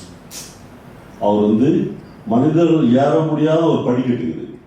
இந்த படிக்கட்டுல ஒரு சின்ன திட்டு இருக்குல்ல, அந்த அந்த மேல் படிக்கட்டு கீழ் படிக்கட்டு இணைக்கிறதுக்கு ஒரு 5 அடி திட்டுல, அதான் அவருடைய வசிப்பிடம். அதுல தலைவன் இன்னொருத்தரை கூட வச்சுக்குவாங்க. Rented person. அவர் காசெல்லாம் வாங்க மாட்டாங்க. அவங்க 2 பேரும் ரொம்ப நட்பாக இருப்பாங்க. அவர் வந்து உண்மையிலேயே ஒரு தடவை கதிரை மீட் பண்ணிக்கிறார். மீட் பண்ணி, பிரதர் என்கிட்ட ஒரு சைக்கிள் இது வாங்கிக்கிறீங்களான்னு கேட்கிறார். அப்படி என்ன விலை அப்படின்னு கேட்டுக்கிறார். 20 வெள்ளி. 20 வெள்ளிக்கு ஒருத்தர் சைக்கிள் கேட்குறாங்கடா அப்படின்னு இவருக்கு உடனே ஒரு சின்ன சந்தேகம் வந்து, உண்மைதான், அது வந்து திருட்டு சைக்கிள். அவர் வந்து ஒரு ஷோல்டர் பேக்கு எப்பயுமே வச்சுருப்பாரு. அதில் தன்னுடைய தளவாட கருவிகள் அவ்வளோ இருக்கும். உலகத்தில் எவ்வளவு முக்கியமான சைக்கிள் பூட்டி இருந்தாலும் தலைவன் வந்து 2 மினிட்ஸில் தன்னுடைய டெக்னாலஜியை பயன்படுத்தி அந்த சைக்கிளை எடுத்துருவார். ஒரு குறிப்பிட்ட சைக்கிள் கல்ல எடுத்துமே எடுத்துருவார். அந்த சைக்கிளை அதிகபட்சம் அவருக்கு கிடைக்கிறது வந்து 20 ரூபா தான். 20 வெள்ளி கொடுத்தா போதும் அன்னைக்கு செலவுக்கு. பேராசை பிடிக்காத மனுஷன். நான் ஒரு அப்பார்ட்மெண்ட்டாக வாங்க போகிறார் சைக்கிள் தெரிவித்து. அப்படி ஒரு ஆள். நான் கதை ரொம்ப சுவாரஸ்யமான கதை, நான் அப்புறம் சொல்கிறேன். ஆனால் கதை என்னன்னா, கதித்த சைக்கிள் வித்த பிறகு அவர் ஆளே காணும். என்னடா ஆனார் இவரு அப்படின்னு. அதுக்கப்புறம் இவரு வந்து அவரை தேட ஆரம்பிச்சுக்கிறார். அவன் சைக்கிளை தேடினான். இவர் வந்து சைக்கிள் திரும்பினவனை தேடினார கிடைக்கவே இல்லை. ஒரு வருஷம் பொறுத்து எதாச்சா பார்த்தான். என்னடா 1 வருஷமா ஜெயிலுக்கு தான் நடுவில் மாட்டிக்கினான் சைக்கிள் திருடி. அதெல்லாம் இவருக்கு தெரியாது. சைக்கிள் திருடி மாட்டினோன்னு பிரமாதமான சீன் அது. என்னன்னா, சிங்கப்பூர்ல அந்த 1 வருஷத்துல பெரிய மாறுதல் ஒன்று நடந்துச்சு. என்னன்னா, சைக்கிள்களை அப்படியே கும்பலா தெருக்குள்ள நிறுத்தி யார் வேணாலும் எடுத்துன்னு போகலாம். டெக்னாலஜி யார் வேணா எடுத்துன்னு போகலாம். நீங்க எது வரைக்கும் போறீங்களோ அங்க போய் விட்டுடலாம். அங்கிருந்து இன்னொருத்தர் எடுத்துனாலும் ஒரு டெக்னாலஜி வந்துச்சு. இப்ப இவன் வந்து பாக்குறான், அந்த ஊர் முழுக்க சைக்கிளா இருக்கு அப்படின்னு அவனுக்கு ஒன்றுமே புரியல. பார்த்து அப்படியே சைக்கிளை பார்த்து வியந்து போய் நிற்கிறான். அப்புறம் டக்குன்னு தலைவன் பார்வை, இதுக்குன்னா பூட்டு அப்படின்னு பார்க்கலாம். இப்ப என்னன்னா, 2 கம்பெனிக்காரன் போட்டி போட்டு ஒருத்தர் வந்து 50,000, இதுவே சின்ன நாடு, 50,000 மஞ்சா சைக்கிள் இருக்கிறான். இன்னொரு கம்பெனி, நீ என்னடா 50,000, நான் 1 லட்சம் சிவப்பு சைக்கிள் இருக்கிறேன். சிவப்பு கலர்ல 1 லட்சம், 1.5 லட்சம் சைக்கிள் இருக்குது சிங்கப்பூர்ல. இப்ப இவனுக்கு இதெல்லாம் நம்ம கை வைக்கலாமா வைக்க கூடாதா, வச்சா மாட்டிக்குமா மாட்டிக்க முடியாதா, எதுவுமே தெரியல. நம்ம திகச்சு போய் நிக்கிறான். இவன் போய் அந்த பூட்டை பார்க்கறான். ஃபர்ஸ்ட் ஒரு சைக்கிள் பூட்டை பார்த்தா, இதுவரையும் தலைவனுடைய வாழ்நாளிலே பார்க்காத வகையில் இருக்கிற பூட்டா இருக்கு. இவனுக்கு 4 வகை பூட்டுதான் தெரியும், அது எதுவுமே இல்லை. இவன் என்னடா நம்ம தளவாட கருவிகளுக்குலாம் வேலை இல்லாத ஒரு சைக்கிள் தயாரிச்சுட்டான். ஒரு பையன் வரான். பிரமாதமான கதைங்க. ஒரு பையன் வந்து மொபைல் வந்து நோ பண்றான். மொபைல் வச்ச சைக்கிள் தந்துச்சு. தந்ததுன்னா அவன் எடுத்துட்டு போயிட்டான். இதுல போன் வச்சுக்கிறான், இதுல போய் சைக்கிள் தருது. அப்ப நம்மளுக்கு ஒன்றும் வேலை இல்லையா? அப்படியே திகைச்சு போய் நிற்கிறான். இந்த திகைப்பு இருக்குல்ல, இந்த அதே திகைப்பு தான் மைக்கேல் புருஸ் வருது. அது வரலும் வள்ளத்துல போய் ஏதோ கிடைச்ச மீனை பிடிச்சிட்டு வந்து கொஞ்சம் வித்துட்டு தரகாரங்களுக்கு கொடுத்துட்டு மீதியை வந்து காய வச்சு கருவாடாக்கி ஏதோ வித்துன்னு வயிற்ற கழுவின இந்த இடத்துல 4 டன் மீன் பிடிச்சிட்டு வரான் ஐசக். 4 டன் மீன் வருது. ரொசாரியான்னு இன்னொரு 3 வள்ளங்கள் அந்த ஊர்ல. ஒண்ணு வந்து நம்பாதுற அல்ல ஃப்ளோபி குட்டி. அவளுக்கு ஒரு லவ் இருக்குதுல. இன்னும் நான் இன்ட்ரோடியூஸ் பண்ணல சாமிதாச. கடலுக்கு போய்கிறான் தலைவன். அவன் வந்தோடனே நான் இன்ட்ரோடியூஸ் பண்றேன். இப்போ அவனுடைய அப்பாவுக்கு ஒரு வல்லங்குது. அப்படின்னா புலோமியோட சாமிதாஸ் குடும்பம் பொருளாதார ரீதியாக உயர்ந்த குடும்பம். ஓகேவா? அதுக்கப்புறம் இவனுக்கு ஒரு லான்ச்சுக்குது ஐசக்கு. இவங்க 2 பேருக்கும் இல்லாத ஒரு உயரத்தோட ரொசாரியான்னு ஒருத்தரா, அவனுக்கு ஒரு வல்லங்குது. இந்த 3 பேருக்கு 3 வல்லங்கள் இருக்குது. மற்றவங்க ஒரு 4-5 பேர் கட்டுமரம் வச்சு இதான் அந்த ஊருடைய ஒட்டுமொத்த பொருளாதார இன்கம் அப்படின்னு நம்ம வச்சுக்கலாம். இவங்களை நம்பிதான் அந்த சின்ன கிராமம் வாழ்ந்து கொண்டு இருக்குது. இப்ப இப்படியே போகுது. ஒரு நாள் சாயங்காலம் நம்முடைய ஹீரோ வர சாமிதாஸ். எனக்கு ரொம்ப ஆசையா இருந்துச்சு. ஏன்னா 2-3 இடத்துல அவனை பத்தி எழுதிட்டு பேசாம விட்டுறாரு. அவன் இவனை தலைவனை இன்ட்ரோடியூஸ் பண்ணலையே அப்படின்னு. அவன் ஒரு சாயங்காலத்துல ஃப்ளோபி குட்டி வீட்டுக்கு வரான். அவன் வரும்போது அவங்க அம்மா மரியாதை வந்து பாடி ஆரம்பிச்சு போறான். சொல்றா அம்மா இல்லை அப்படின்றா. அது தெரிஞ்சு அவன் தான்றான். அம்மா வந்து இல்லை அப்படின்றா. அது தெரிஞ்சுதான் நான் வந்தேன். அவர் பாய் எடுத்து போடுறார். நம்மளே அன்னைக்கு அவங்க உள்ள அதான் ஃபர்ஸ்ட் மீட் எனக்கு தெரிஞ்ச அந்த நாவலில் அவங்க 2 பேரும் மீட் பண்ணிக்கிறாங்க. அவங்களுக்குள்ள எதுவுமே பேச்சுவார்த்தையே இல்லை. அவள் பாய் எடுத்து விரிக்கிறா. இவன் திடீர்னு வந்து அந்த ஃப்ளோமியை வந்து அந்த பாயில் படுக்க வைக்கிறான். அவளுக்கு வந்து வேணும் அப்படின்னு இருக்குது, வேணாம் அப்படின்னு இருக்குது. அதுவரையிலும் ஒரு அந்நிய ஆணின் ஸ்பரிசப்படாத பொண்ணு அந்த ஃப்ளோமி. அவளுக்கு என்னவோ இது சரியானு தெரியல, தப்பானு தெரியல. ஆனால் அவளுடைய தோலை பிடிச்சி கடிக்கிறாள். ஒரு நிமிஷத்துல எல்லாம் முடிஞ்சிச்சு. முடிஞ்ச உடனே அந்த சினிமாவெல்லாம் காமிக்கிற மாதிரி அந்த இப்படி குத்துக்கால் போட்டு உட்காந்து இப்படி தலையா இருக்கும். அப்படிலாம் ஒன்றும் அழலை. இது கரெக்டா தப்பான அவருக்கு தெரியல. ஏதோ வந்தா நாமளே தான் பாய்பட்டோம், நமக்கே அது விருப்பமாக தான் இருந்துச்சு. அவன் வந்து நம்மளை வந்து பலவந்தப்படுத்தல, ஏதோ நிகழ்ந்துருச்சு. இது கரெக்டா தப்பா அப்படின்லாம் தெரியல. அவன் வந்து கொஞ்ச நேரம் நான் தான் தப்பு பண்ணிட்டேன் அப்படின்றான். இல்லை அதெல்லாம் இல்லை, எனக்கு தான் தேவையா இருந்துச்சு அப்படின்னு சொல்றான்.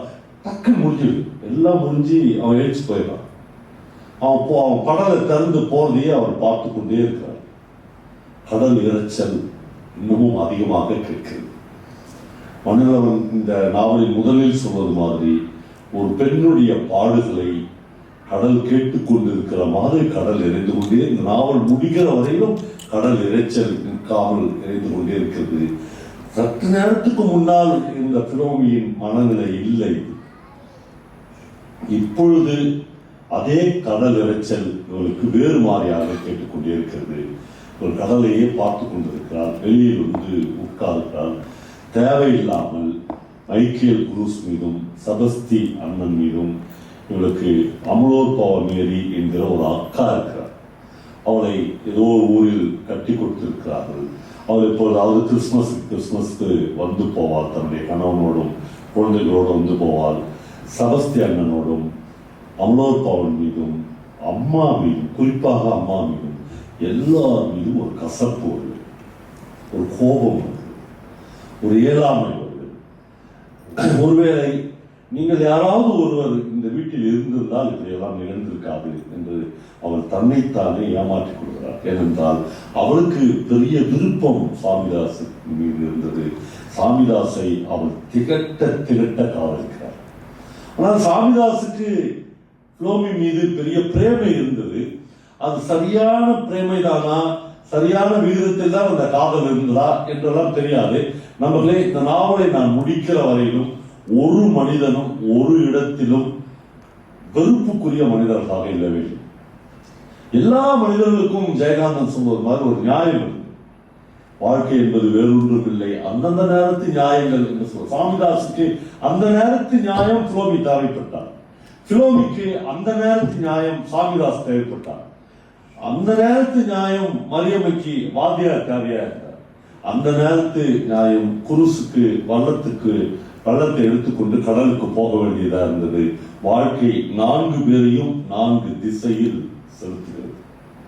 இப்ப சாமிதாஸ் அங்கு போய்விட்டார். இப்பொழுது தொடர்ச்சியாக செபஸ்தி கடிதம் எழுதி கொண்டே இருக்கிறார். நான் எத்தனை தடவை உங்களுக்கு சொல்றது, என் கூட வந்துருங்க, வள்ளத்தை வித்துருங்க, வீட்டை வித்துட்டு வாங்க என்று எழுதி கொண்டே இருக்கிறார். ஒரு கிறிஸ்துமஸ் வருகிறது. இந்த கிறிஸ்துமஸ் காலங்களை அவ்வளவு அழகாக வண்ணங்கள் அவன் வர்ணிக்கிறார். பனியினுடையதான் கிறிஸ்துமஸ் வருகிறது. இந்த பனி இல்லை என்றால் பண்டிகை காலங்களிலேயே இல்லை. நான் என்னுடைய ஒரு யூடியூபில் கூட சொல்லியிருக்கேன். மன்சியபுத்தனுடைய ஒரு அருமையான கவிதை இருக்கிறது. பண்டிகை காலங்களில் ஏன் லட்சக்கணக்கான மக்கள் சென்னையிலிருந்து சொந்த ஊருக்கு போய்கொண்டே இருக்கிறார்கள் என்று அவர் ஒரு கவிதை எழுதியிருப்பார். ஏன் கிளாம்பாக்கம் பஸ் ஸ்டாண்ட்ல 4 லட்சம் பேர் 5 லட்சம் பேர் பண்டிகைக்காக கூடியிருந்தார்கள் என்று எழுதியிருப்பார். ஏனென்றால் பண்டிகைகள் இன்றைக்கும் கிராமங்களில் தான், ஊரில் தான் உயிரோடு இருக்கிறது என்று எழுதியிருப்பார். ஏன் நகரங்களில் பண்டிகை இல்லை என்றால், ஏன் அப்படி என்றால் இத்தனை லட்சம் மக்கள் ஏன் ஊரை நோக்கி போய் கொண்டிருக்கிறார்கள்? நான் என் தீபாவளி பண்டிகையை பார்ப்பதற்காக ஒரு ரயிலில் போய் கொண்டிருக்கிறேன். இந்த ரயில் போய் சேர்வதற்குள் பண்டிகை இருக்குமா என்று எனக்கு தெரியாது என்று அவன் எழுதியிருப்பார். நான் அதற்குள் பண்டிகை முடிந்து விட்டிருக்கலாம். ஏனென்றால் என்னுடைய பண்டிகைகள் கிராமங்களில் கூட இல்லை, என் பாலியத்தில் இருக்கிறது என்று எழுதியிருப்பார். இந்த என்னுடைய பாலியத்தை நோக்கி போய்கொண்டிருக்கிற இந்த ரயில் போய் சேர்வதற்குள் பண்டிகைகள் முடிந்து விட்டிருக்கும் என்று எழுதியிருப்பார்.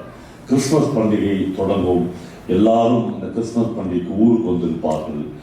அது ஒரு குதூகலமான நாட்களாக இருக்கும். எல்லாம் அந்த சர்ச்சுக்கு பூஜைக்கு போவார்கள்.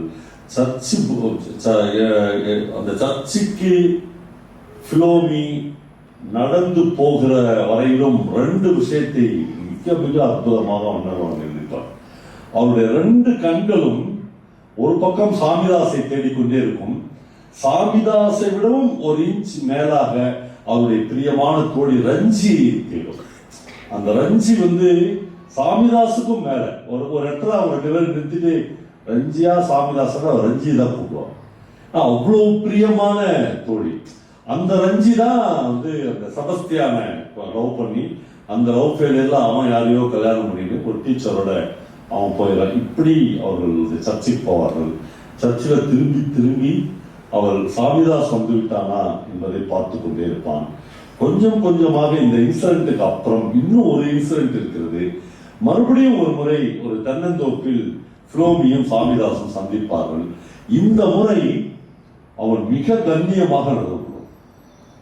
அப்படி என்றால் இந்த பாலியல் அத்துமீறல் என்பது எதேச்சாக உணர்வுகளின் குவியலாகி திட்டமிடாமல் திடீரென்று அன்றைக்கு நிகழ்ந்தது. என்றால் இந்த முறை எல்லா வாய்ப்புகளையும் பிலோமி அவனுக்கு ஏற்படுத்தி கொடுத்தும் கூட அவன் மிக நிச்சயமாக அதை தள்ளிவிட்டு அவன் வேறு விஷயங்களுக்கு போய்கொண்டே இருப்பான். நண்பர்களே, இந்த நாவலின் அடுத்த கட்டங்களில் பிலோமிக்கு தெரிந்துவிடும் இப்பொழுது சாமிதாசுக்கு வேறொரு பெண்ணோடு நிச்சயமாக இருக்கிறது. அந்த பெண்ணின் வீட்டிலிருந்து அவனுக்கு ஒரு லான்ச், ஒரு விசைப்படகை கொடுக்க போகிறார்கள். விசைப்படகு உள்ளவர்களோடு தான் சம்பந்தம் செய்து கொள்வார்கள் என்பதை அவள் புரிந்து கொள்ள ரொம்ப நேரமாகும். கொஞ்சம் கொஞ்சமாக சாமிதாசுக்கு இந்த பிலோமியினுடன் இருக்கிற அந்த விலகல் அவளுக்கு தெரியாது. நண்பர்களே, எந்த காதலிலும் நான் படிக்காத ஒரு விஷயம் இந்த டெக்ஸ்டில் இருக்கிறது. அவளுக்கு ஒரு துளி கூட அவன் மீது வெறுப்போ கசப்போ இந்த நாவலில் எந்த இடத்திலும் ஏற்படவே. அவள் முன்னிலும் கொஞ்சம் அதிகமாக சாமிதாசை நேசிக்க ஆரம்பிக்கிறார். அது அவனுடைய விதி, அது அவனுடைய இயல்பு, அது அவனுடைய குடும்பத்தின் பாரம்பரியம். அதற்கும் என்னுடைய காதலுக்கும் சம்பந்தமே இல்லை. என்னை ஒரு முறை அவன் சுகித்து விட்டான் என்பதற்காகவோ, என் மீது அவன் பிரேமையாக இருந்தான் என்பதற்காகவோ அவன் என்னைத்தான் திருமணம் செய்து கொள்ள வேண்டும் என்ற அவசியம் இல்லை என்று ஒரு யோகியை மாதிரி பிலோமி நினைக்க ஆரம்பிக்கிறார். ரொம்ப அற்புதமா. அதுக்கப்புறம் சாமிதாச பாப்பா, நம்ம கல்யாணம் பண்ணி போறதில்லை அப்படின்னு அவளுக்கு தெரியும். ஆனாலும் ஒருபோதும் அவன் மீது கசப்போ, கோர்ட்டில் போய் ஒரு கேஸ் போட்டு பார்க்கலாமா, போலீஸ் ஸ்டேஷனில் போய் ஒரு ரிப்போர்ட் பண்ணி, அதெல்லாம் இல்லை. மிக மேன்மையான ஒரு மனுஷியாக அவள் நடந்து கொண்டே இருப்பாள். இதற்கு பின் எப்பயுமே இந்த சாமிதாஸ் கோயிலுக்கு வர மாட்டான். சர்ச்சுக்கு அவன் பார்த்ததே இல்லை. ஒரு முறை இவன் ரஞ்சியோடு சேர்ந்து கோயிலுக்கு போனா அவன் நல்ல ஒரு புது வேட்டி கட்டி சட்டை நண்பர்களோடு பேசி கொண்டிருப்பான். இவளை பார்த்தோடனே முதுகு பக்கம் திரும்பி அந்த பக்கமா நின்றுவான். இப்போ இவன் அவளை பார்த்து என்ன நடக்குதுன்னு ஒரு பொண்ணு டோரதின்னு ஒரு பொண்ணு அவளை கூப்பிட்டு என்ன நடக்குது, ஏன் சாமிதாசன் வந்துக்கிறாங்க, உங்களுக்கு தெரியாதா, நீங்க அண்ணனுக்கு ஓலை போடுறாவ அப்படின்னு. நல்ல வேலை வனகவன் எழுதுகிறாவன், நல்ல வேலை அவளும் ரஞ்சியும் அன்றைக்கு கடைசி பெஞ்சில் சர்ச்சில் உட்கார்ந்து கொண்டிருந்தார்கள். அவள் அழுது கொண்டே இருந்தாள். அந்த அழுகை ரஞ்சியை தவிர மற்ற யாருக்கும் தெரியாது. இப்படி அழுவத தொடச்சுக்கோ என்று அவள் சொல்லிக் கொண்டே இருந்தாள். அவளால் என்ன இருந்தாலும் பிலோமியும் மனுஷிதானே, அவளால் அழத்தான் முடிந்தது என்று எழுதுகிறார். சாமிதாஸ் அங்கிருந்து ரஞ்சியை பார்க்கிறான், இந்த பிலோமியை பார்க்கிறான். உன்னை ஏமாத்திட்டேன் என்கிற இடம் அவனுக்கு இல்லை. நமக்கு இந்த நாவலை நான் முதல் சொன்ன மாதிரி அவன் பக்கத்தில் ஒரு நியாயம் இருந்தது. அவன் அதெல்லாம் எதிர்த்து முறியடித்து நம்ம சினிமாவில் காட்டுகிற பசங்களை மாதிரி அப்பா அம்மா கிட்ட சண்டை போட்டு இவன் பக்கம் வருகிற அளவுக்கு தைரியமானவன் இல்லை. வீட்டுக்கு அடங்கின ஒரு பிள்ளையாக இருப்பான். ஆனால் அவன் இவளை பார்த்து கொண்டே இருப்பான். அந்த பிரேமையும் அந்த அன்பும் பிரியமும் கனிவும் காதலும் அப்படியே அவன் கண்ணில் இருந்தது என்று வண்ணன் எழுதுகிறார். அவனுக்கும் ஒரு இயலாமையில் அவன் அமைதியாக நின்று கொண்டிருப்பான். ஓலை கூறி முடிப்பார்கள். இப்பொழுது அந்த ஆர்சி ஃபாதர் சொல்வார், இந்த விவாகம் நடைபெறக்கூடாததற்கு நியாயமான காரணங்கள் ஏதேனும் இருந்தால் சபையார்கள் தெரிவிக்கலாம் என்று சொல்கிறார். இப்பொழுது ஃப்ளோமி எழுந்து நின்று, இந்த விவாகம் நடைபெறக்கூடாது, ஏனென்றால் சாமிதாஸ் என்னோடு ஒரு நாள் இருந்தான், என்னை காதலித்தான் என்று சொன்னால் இந்த திருமணம் நின்றுவிடும். ஆனால் அவள் அப்படிப்பட்ட எந்த மனநிலையிலும் இல்லை. அவள் அந்த கண்ணீரும் கம்பளையுமாக எழுந்து அந்த தேவாலயத்திலிருந்து வெளியே வந்து விடுகிறாள். ஒரு வகையில் சாமிதாஸை அவள் என்னோடு மறக்கிறாளா என்று பார்த்தால், இந்த நாவல் முடிகிற வரையிலும் அல்லது கிறிஸ்துவ பாஷையை சொன்னால் ஜீவ பரியந்தமும் அவள் ஒருபோதும் சாமிதாஸை மறக்கவே இல்லை. நீ கல்யாணம் பண்ணிக்கோ, அதனால எனக்கு ஒரு பிரச்சனையும் இல்லை. ஒருவேளை கல்யாணம் பண்ணிக்கின்னு என்றைக்காவது ஒரு நாள் ஃப்ளோமியும் உனக்கு வேணும் அப்படின்னு செஞ்சு நீ எங்க வீட்டுக்கு முன்னாடி வந்து ஃப்ளோமி என் கூட வா என்று கூப்பிட்டவரை நான் கூட வந்துடுவேன். அவ்வளவு அன்பையும் பிரியத்தையும் தான் அந்த மனப்பாடு கடல் அவளுக்கு தந்திருக்கிறதே ஒழிய ஒருபோதும் குரோதத்தையோ துரோதத்தையோ அவளுக்கு இந்த இடத்தில் தரவே. அதுக்கப்புறம் அந்த கிறிஸ்துமஸ் அன்னைக்கு எல்லோரும் குடிக்கிறார்கள். அப்பதான் ஃப்ளோமிக்கு ஒரு அதிர்ச்சியான தகவல் தெரியும். அவங்க அம்மா மரியம்மை நல்லா மேக்கப்லாம் பண்ணுவாங்கல்ல, அந்த அம்மா எப்படி இருக்கும், அப்படி கதவை திறந்து வெளியே போறாங்க. அந்த ஒரு கிணறு இருக்குதாங்க, இவ்வளவு பெரிய பாட்டில் நிறைய கல் இருக்குது, கட்ட கட்ட கட்ட கட்டன்னு எடுத்து குடிக்கிறது அம்மா. இவளுக்கு அருவருப்பா இருக்குது அந்த ஃப்ளோமிக்கு, நம்ம அம்மா போய் கல் குடிக்கிறாரே என்று அருவருப்பா இருக்கிறது. இப்போ குரூஸ் வளர்த்து பக்கத்தில் இருக்கிறான். இந்த கல்லு குடித்த அன்றைக்கு ஒரு 2 மணி நேரம் கழிச்சு பக்கத்து வீட்டில் இருக்கிற அந்த இவனுடைய மனைவி வந்து ஓடி வரா, மாமா மோசம் போயிட்ட மாமா, மோசம் போயிட்ட மாமா என்று கத்திக்கொண்டே வருகிறாள். இந்த அம்மா கால் தடுக்கி நிலை தடுக்கி கீழே உழுந்து மூக்குத்தண்டு உடைந்து ஸ்பாட்லே இறந்தாராம்.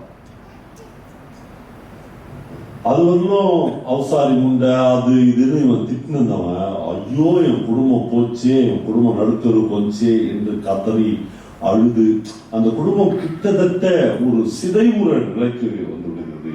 ஒரு மனைவி இல்லாத குடும்பம் அதற்கு பின் எப்படி நடக்க போகிறது என்கிற திகிலை அந்த இடத்தில் அந்த நாவலாசிரியர் நமக்கு உருவாக்குகிறார். ஃப்ளோமி மட்டும்தான் அந்த வீட்டில் இருக்கிறார். அம்மாவை அடக்கம் செய்த அடுத்த நாள் செபஸ்தியும் அமலோப்பாவும் ஊருக்கு போய்விடுகிறார்கள். இப்பொழுது குருசும் ஃப்ளோமியும் மட்டும் இருக்கிற ஒரு வீடாக அது மாறிவிடுகிறது. அந்த சின்ன 10க்கு 10 கூட இல்லாத அந்த இடத்தில் ஃப்ளோமி மட்டும் தனியாக படுத்து தூங்குகிறாள். குருஸ் வெளியே கைத்து கட்டலில் படுத்து தூங்குகிறான்.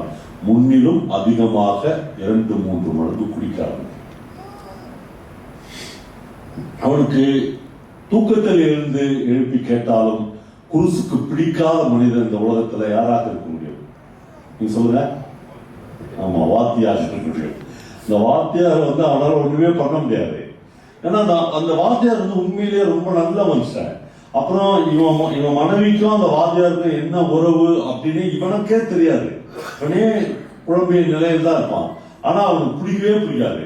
அதனால அந்த வாத்தியார் வந்து இந்த வீட்டுக்கே வரமாட்டார். இப்படி இப்போ நான் நாவலுடைய முதல் அத்தியாயத்துல ஒன்று சொன்னேன். இந்த எதிர்பார்க்காத மனிதர்களை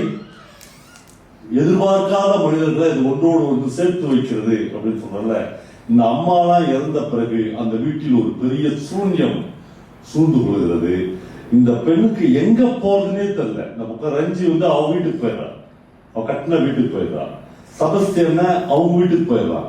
சாமிதாச இவளால பார்க்கவே முடியல.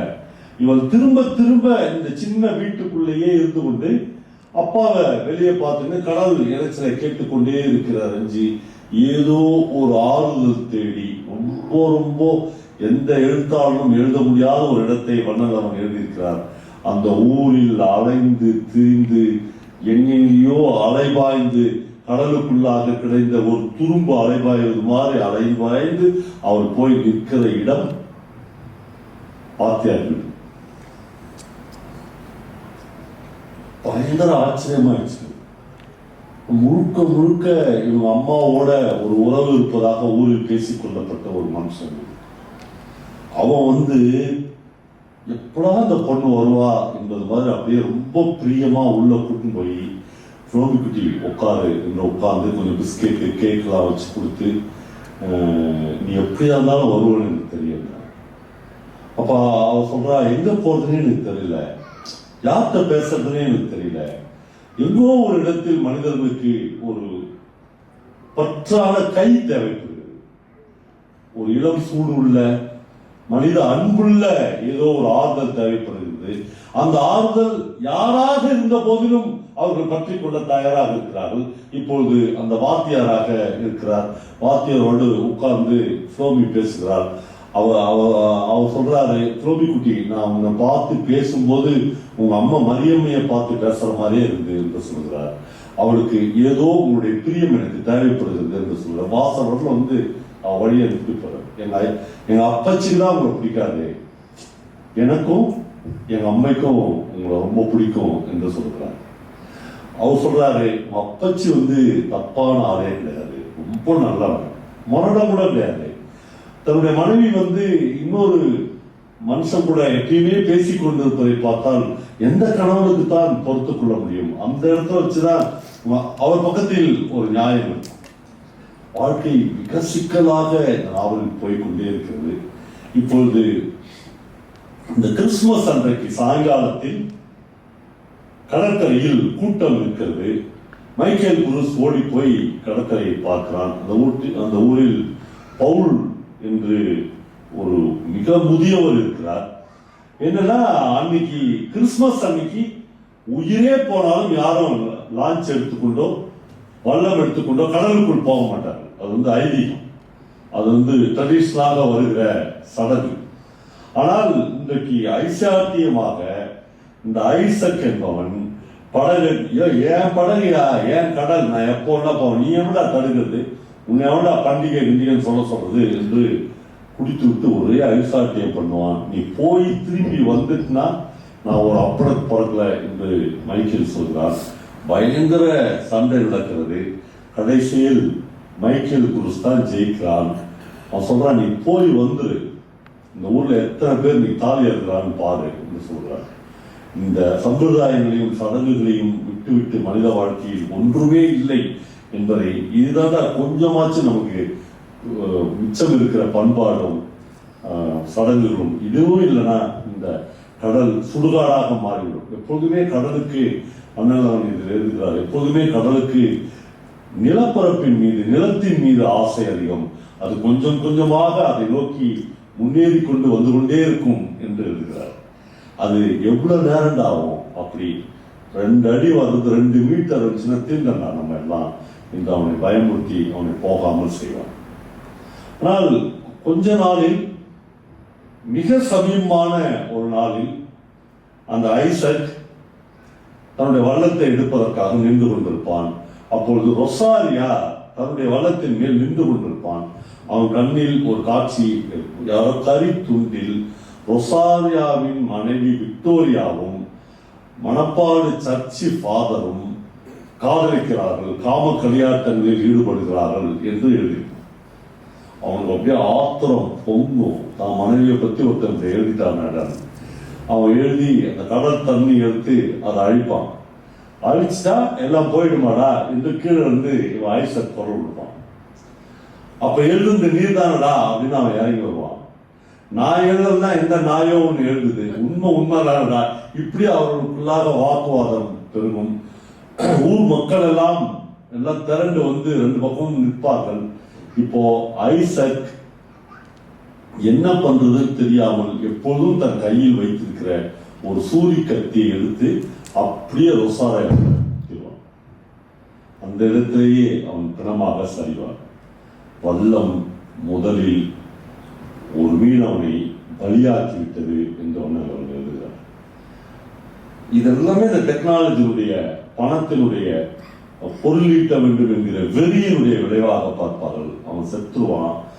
இவன் கிட்டத்தட்ட ஒரு பைத்திய மனநிலைக்கு ஐசக் போய்விடுவான். திருச்செந்தூர் கோர்ட்ல ரொம்ப நாள் கேஸ் நடக்கும். இவன் கோர்ட்ல இருந்து விடுதலை ஆவான். விடுதலை ஆனா கூட ஒரு வீடு வாசல் என்று போக முடியாது. ஒரு பைத்தியமாக அந்த தெருவில் சுற்றி கொண்டே இருப்பான்.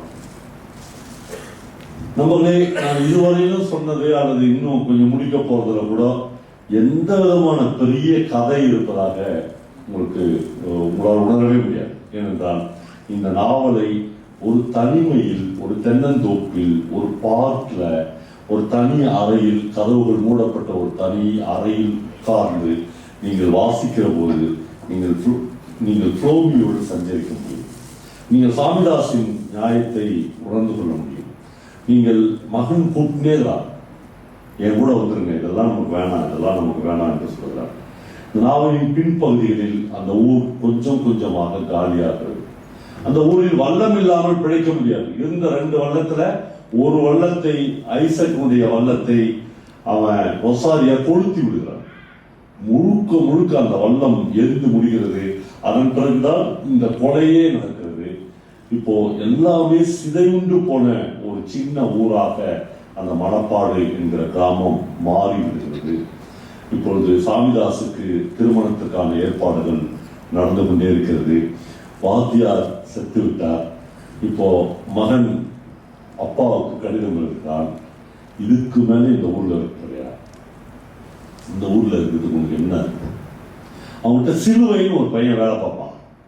அந்த சிலுவை ஒரு நாள் அவனுக்கு ரொம்ப ஆசை என்னன்னா, இந்த மைக்கேல் குருஸ் கிட்ட இருக்கிற இந்த வல்லத்தை நம்ம வாங்கிடணும். எப்பவுமே எல்லா தொழிலாளியும் நினைக்கலாம், நாம ஒரு நாளைக்கு முதலாளியா இருக்கணும், எத்தனை நாளைக்கு நாம தொழிலாளியா இருக்கணும், வாங்கணும்னு நினைப்பான். கடைசியில் ஒரு நாள் மைக்கேல் குருஸ் அவன் மகள்கிட்ட சொல்லுவான், அம்மா நான் சிலுவைக்கே இந்த வல்லத்தை கொடுத்துடலான்னு முடிவு பண்ணிட்டேன். என்னால் இதுக்கு மேல கடலுக்குள்ள போக முடியாது.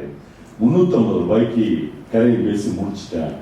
350 ரூபாய் கொடுத்துட்டு அவனை நான் வல்லத்தை எடுத்துன்னு போக சொல்லிட்டேன். அது கூட பணம் கொடுக்கலன்னா கூட பரவாயில்ல, நீ போய் வல்லத்தை எடுத்துன்னு போய் மீன் பிடிச்சி வித்து அப்புறம் கூட நீ காசு கொடு என்று சொல்லிட்டு, அதே மாதிரி ரொசாரியாவுக்கு பதிலாக ஐசக்கினுடைய அந்த வல்லம் எரிக்கப்பட்ட பிறகு ரொசாரியாவின் இடத்திற்கு ரொசாரியுடைய மகன் வந்து விடுகிறான். அவன் இவனை விட வீரியமாக இருக்கிறான். அவன் அந்த வல்லத்தை ஓட்டுகிறான். அவன்கிட்ட தன்னுடைய வீட்டை விட்டு விடுவதற்கு 1100 ரூபாய் விலை பேசி கிரையம் பேசி விட்டு எல்லோரும் வேப்பந்தட்டை கிராமத்துக்கு மகன் வீட்டுக்கு போவதாக முடிவாகிறது. தனக்கு பிரியமான இந்த ஊரை விட்டு, பிரேமிக்கு தனக்கு பிரியமான இந்த நிலப்பரப்பை விட்டு, தனக்கு பிரியமான இந்த கடலை விட்டு, எப்பொழுதும் கடல் இறைச்சலை கேட்டுக்கொண்டே தூங்கிக் கொண்டிருக்கிற இந்த இரவுகளை விட்டு, இந்த நட்சத்திரங்களை விட்டு, இந்த நிலாவை விட்டு இவர்கள் 2 பேரும் மகன் வீட்டுக்கு போக போகிறார்கள். ஒரு நாள் திருச்செந்தூருக்கு போய் அவன் தன்னுடைய அந்த வீட்டை ரிஜிஸ்டர் செய்து 1100 ரூபாயை வாங்கி மடியில் வைத்துக் கொண்டு தன்னுடைய பிரியமான குளோமி குட்டிக்கு ஒரு பிளவுஸ் பிட்டும் ஒரு மோட்டா காரா சேவும், எவ்வளவு எளிமையான மனிதர்களுடைய வாழ்க்கை, ஒரு மோட்டா காரா சேவும் கொஞ்சம் கருப்பட்டி மிட்டாயும் வாங்கி மூட்டையில முடிச்சுன்னு துண்டுல முடிச்சு எடுத்துன்னு இறங்குகிறான். பவுல் பாட்டா கேட்கிறார், என்னடா போயிட்டு வர கேட்கிறார். ரிஜிஸ்ட்ரார்ஸ் ஏன் பையன் ஏதாவது பண்ண நினைச்சானா இடங்களா வாங்கிக்கியா? இல்ல பவுல் பாட்டா, நான் இடத்த ரொசாரியா பையன்கிட்ட வித்துட்டா, அத பாவி வித்துட்டியா என்று கதறான். நம்மளே ரொம்ப மைனூட்டாக இந்த கதையில் முஸ்லிம்களுடைய கேரக்டர் வருது. ஏனென்றால் இந்த கடற்புறத்தில் இருக்கிற இந்த மணப்பாடு ஊரில் இருக்கிற கிட்டத்தட்ட லான்ச் வைத்திருப்பவர்களுக்கும் இந்த வல்லம் வைத்திருப்பவர்களுக்கும் அவர்கள் தான் பணத்தை கடனாக கொடுக்கிறார்கள். அவர்கள் கிரயம் தீர்த்து மீனை கொண்டு போவார்கள். ஆனால் ரொம்ப ஒரு அந்யோன்யமான உறவு இருக்கும். ஒரு பிரமாதமான இடம் இருக்காங்க. இந்த ஃப்ளோமி ஒரு மழையில மீன் பொறுப்பா, அவங்க அப்பா எடுத்து மீன் பொறுப்பா. அந்த முஸ்லீம் தாத்தா ஒரு 60 வயசு இருக்காது. அதே இவன் மேல் புடவை கீழே விழுந்துடும், தாவணி கீழே விழுந்துடும். இவன் வெறும் ஜாக்கெட்டோட மீன் பொறிக்கணும் இருப்பா. அவர் ரொம்ப அதான் இதெல்லாமே கிராமத்துல ரொம்ப சாதாரண விஷயம் தான். அவர் சொல்லுவா, ஏண்டி வயசானவன் எனக்கே கிளர்ச்சியா இருக்குது, இந்த ஊர்ல இருக்கிறவங்களாம் என்ன அவர் சொல்லுவா, அந்த ஃப்ளோமி சொல்லுவா, ஏமாமா அப்படி எல்லாருக்கும் நான் வந்து திறந்து காமிச்சிருந்தாமா, நீ மாமனாச்சே போனா போதுன்னு உனக்கு மட்டும் திறந்து காமிக்கிறேன்பா. இவ்வளவு கேஷுவலாக அந்த உரையாடல் இருக்கும். ஆனா அவரு இந்த வீட்டை விற்றதுக்கும் இந்த லான்ச்சை இந்த படகை விற்றதுக்கும் ஒத்துக்கவே மாட்டேன். என்கிட்ட ஒரு வார்த்தை சொல்லியிருந்தேன்னா நான் கொடுத்துருப்பேன்டா காசு. அவ்வளவு பிரியமான உறவுகள் முஸ்லிம் சமூகத்துக்கும் அந்த கிறிஸ்துவ பரப்புரை சமூகத்துக்கும் இருக்கும். எல்லாம் முடிய போகிறது. அவன் ஐசக் ஒருவன் பைத்தியமாக அந்த ஊரில் சுற்றி கொண்டே இருக்கிறான். இப்பொழுது எல்லாம் முடிந்து ஊருக்கு போக போகிறார்கள். வாங்கி வந்தவன் கடைசியாக ஒரு முறை தன்னுடைய வல்லத்தை பார்த்து விடலாம் என்று அந்த பணம் மடியில் இருக்கும், மோட்டார் சேவ் இருக்கும், கருப்பட்டி மிட்டாய் இருக்கும், தன் மகளுக்காக வாங்கின விலை உயர்ந்த ஒரு ஜாக்கெட் துணி பீஸ் இருக்கும். அதோடு போய் தன்னுடைய லான்ச்சுக்கு பக்கத்தில் உட்காருவான். நிலை குலைந்து அங்கேயே இருந்து போவான். ஊர் மக்கள் எல்லாம் தூக்கி கொண்டு வந்து போடுவார்கள். அவ்வளவுதான், வந்து கிட்டத்தட்ட கோமா ஸ்டேஜுக்கு மயக்கே போயிடுவார். இப்பொழுது எல்லோரும் ஒவ்வொருவராக இல்லாமல் போய் சொந்த அப்பா இருந்தும் இல்லாதவனாகி தனி மரமாக பிலோமி நிற்பார். ஒவ்வொருவராக அவரை வந்து பார்த்து விட்டு போவார்கள். ஒரு முறை அவரை பார்ப்பதற்கு வாத்தியும் இந்த வீட்டுக்கு வந்திருப்பார். ஏன்னா அவருக்கு மிக எதிரியான, அவரை பிடிக்காத மைக்கேலுக்கு அவர் யாருன்றே தெரியாது. அதன் மூலமாக அவரும் வந்திருப்பார். இப்பொழுது ஊருக்கு போவது தடையாகும். எல்லோரும் ஊரில் ஒரு பஞ்சாயத்து பேசி அந்த பையனுக்கு அந்த பணத்தை திருப்பி கொடுத்து அந்த ரெஜிஸ்ட்ரேஷனை கேன்சல் பண்ணுவார்கள். இப்பொழுது பிலோமி தனி மரமாக நிற்கிறாள். நண்பர்களே, நாவலில் யாருமே எதிர்பார்க்காத ஒரு சின்ன முடிவு இருக்கிறது. அவள் தன்னுடைய பிரியமான அப்பாவை கூட்டிக் கொண்டு வாத்தியார் வீட்டுக்குள் போனாள் என்று நாவலை முடித்துள்ளார். மனித வாழ்க்கை எவ்வளவு விசித்திரமானது, மனித வாழ்க்கை எவ்வளவு முரணானது, மனித வாழ்க்கை யாரும் எதிர்பார்க்காத ஒன்றை அது மனிதர்களுக்கு பரிசளித்துக் கொண்டே இருக்கிறது, அல்லது மனிதர்களுக்கு சாபமிட்டுக் கொண்டே இருக்கிறது. எப்படி வேண்டுமானாலும் வைத்துக் கொள்ளலாம். ஆனால் இந்த நாவலின் தொடக்கத்தில் அந்த வாத்தி எல்லோரோடும் வெறுக்கப்படுகிற ஒரு மனிதனாக காட்டப்பட்டார். ஆனால் எல்லா பற்றுக்குடிகளும் அருந்த பிறகு அந்த பெண் தன்னுடைய அப்பாவையும் கூட கூட்டினே அந்த வாத்தியார் வீட்டு படலை திறந்து உள்ளே நுழைந்தார் என்பதோடு அந்த நாவலை முடிக்கிறார். நண்பர்களே, நான் இந்த நாவலின் முதலிலிருந்து இப்போது வரை சொல்வது, இந்த நாவலில் விசித்திரமான திருப்பங்கள், திடீர் திருப்பங்கள் அப்படியெல்லாம் ஒன்றுமில்லை. மனிதர்கள் அவர்கள் போக்கில் வாழ்ந்து கொண்டே இருக்கிறார்கள், அவர்கள் போக்கில் போய்கொண்டே இருக்கிறார்கள். ஆனால் எல்லா மனிதர்களுக்குள்ளும் காதல் ததுக்குகிறது, எல்லா மனிதர்களுக்குள்ளும் ஒரு நியாய உணர்ச்சி இருக்கிறது, எல்லா மனிதர்களுக்குள்ளும் ஒரு அற உணர்ச்சி இருக்கிறது. அந்த அற உணர்ச்சியின் பொருட்டுதான் மணப்பாடு கடல் இன்றைக்கும் அந்த எல்லையை தாண்டாமல் இருக்கிறது. இன்றைக்கும் அதற்கு நிலப்பரப்பின் மீது எவ்வளவு ஆசை இருந்தாலும் கூட உள்ளுக்குள்ளேயே அந்த அலைகள் அடித்து திரும்புவது அந்த மனிதர்கள் இன்றைக்கும் அற உணர்ச்சியோடும் நியாய உணர்ச்சியோடும் அன்போடும் பிரியத்தோடும் சக மனிதனின் தோழமையோடும் வாழ வேண்டும் என்கிற அந்த விஷயத்தை கடல் சுவீகரித்துக் கொண்டே இருக்கிறது.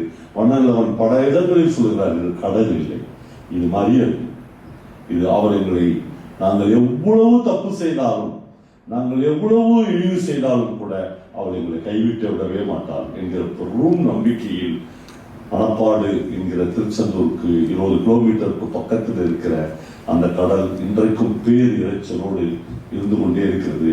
அதன் கரைகளில் உட்கார்ந்து நூற்றுக்கணக்கான ஆயிரக்கணக்கான பெண்கள் தன்னுடைய பாடுகளை அதற்கு சொல்லிக் கொண்டே இருக்கிறார்கள். அந்த இறைச்சல் இன்னும் அதிகமாகி கொண்டே இருக்கிறது.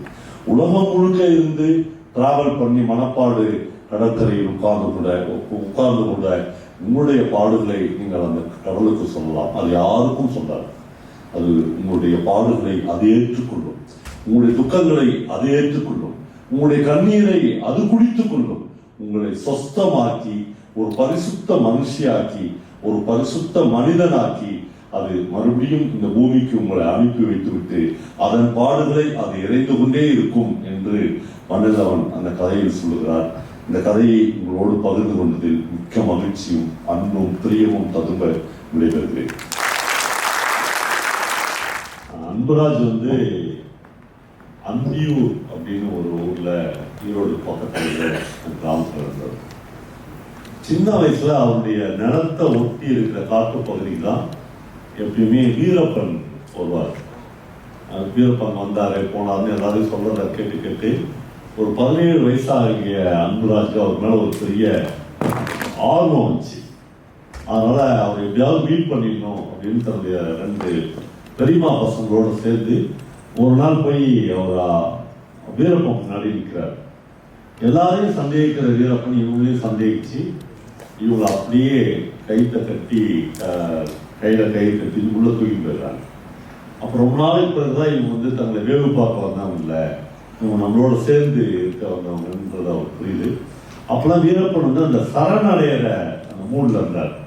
அதனால நான் பின்னாடி சரணடைற மாப்பிள்ள, நீ போய் முன்னாடி ஆரம்பிச்சு சொல்றாரு. இவர் போய் சரணடைகிறாரு. ஆனா அவர் எதிர்பார்த்த மாதிரி மன்னிப்புலாம் கிடைக்கல. அன்புராஜுக்கு 20 வருடம் ஜெயில் தண்டனை கிடைக்கிறது. அப்போ உள்ள ஜெயிலில் இருக்கும்போது அவர் தியேட்டர்ல ரொம்ப ஆர்வமாகி நாடகங்கள் போடுறாரு. ஒரு முறை ஜேம்ஸ் பட்டேல் அவர் கர்நாடகாவுடைய சீஃப் மினிஸ்டரா இருக்காரு. அவர் இவங்க நாடகத்தை பார்க்க வர்றாரு. பார்த்து அதை ரொம்ப இன்ஸ்பயர் ஆகி நீங்க என்ன கேட்டாலும் நான் கொடுக்குறேன் என்று சொல்கிறார். அப்போ எல்லாரும் அவர்கிட்ட என்ன கேட்கிறாங்கன்னா, எங்க நாடகத்தில் நடிக்கிறதுக்கு பெண் நடிகர்கள் யாரும் இல்லை, ஏன்னா நாங்க எல்லாருமே கைதிகள், எங்க கூட யாரும் நடிக்க மாட்டாங்க, அதனால எங்களுக்கு ஒரு 5-6 பெண் கைதிகளை நடிக்க கொடுக்கணும்னு கேட்கிறாங்க. அவர் அதுன்னா 5-10 கைதிகளை கூட நீங்க நடிக்க வச்சுக்கலாம் சேங்ஷன் பண்ணுறாரு. அப்ப அந்த மாதிரி வந்த பெண் கைதிகள்ல ரேவதி அப்படின்னு ரத்த கொலை பண்ணி அதை ஏன் கொலை பண்ணாங்க அதுதான் பெரிய ஹிஸ்டரி. அவங்களுக்கு 20 வருஷம் ஜெயில் தண்டனை. அந்த ரேவதியை இவர் வெயில்ல கல்யாணம் பண்ணிக்கிறார். அப்புறம் 2 பேரும் 20 வருஷம் ஜெயில் தண்டனையை முடிச்சுட்டு இப்ப வெளியே வந்தாங்க. அவங்க வெளியே கிட்டத்தட்ட 8-9 வருஷம் முடிய போகிறது. நாங்கெல்லாம் சேர்ந்து அவருக்கு அந்தியூர்ல அந்த கடையை திறந்து வச்சேன். 5 அப்படின்னு ஒரு இயற்கை வேளாண்மையில விளைஞ்ச தேனி தினை மாவு எல்லாம் சேர்ந்த ஒரு மிகப்பெரிய கடையை ஆரம்பிச்சிருக்கோம். இப்போ அது ரொம்ப பெருசாயிடுச்சு. ரொம்ப நல்லா இருக்காரு. 2 பசங்க. அவருடைய கதையை திரைப்படமாக்குவதற்கு மணிரத்னத்திலிருந்து ஏராளமான டைரக்டர்ஸ் முயற்சி பண்ணிட்டே இருக்கிறாங்க. இதுதான் அன்புராஜுடைய சின்ன கதை.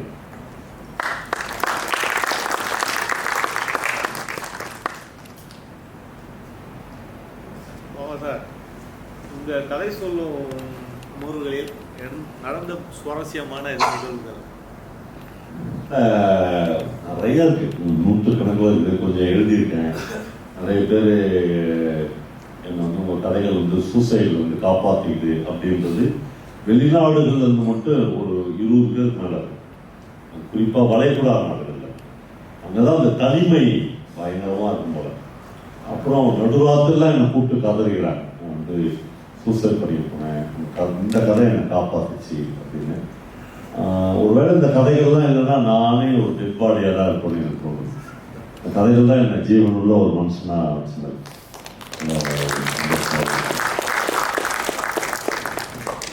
இந்த டிஜிட்டல் வேர்ல்டில் நீங்கள் சொன்ன யூடியூப் இந்த மாதிரி நிறைய இருக்கு.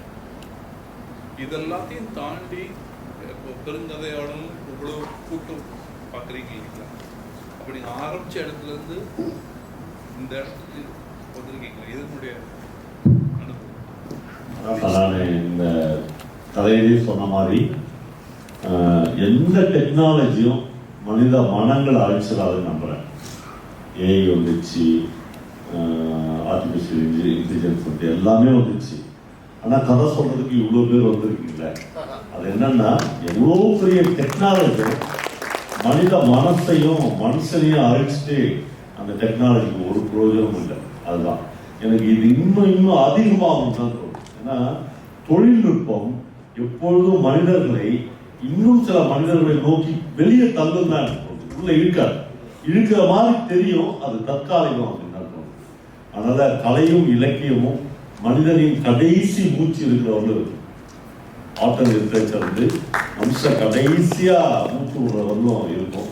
அது இருக்கிறவங்க தான் அவன் மனிதனாக இருக்க முடியாதுன்னு நான் உறுதியாக நம்புறேன்.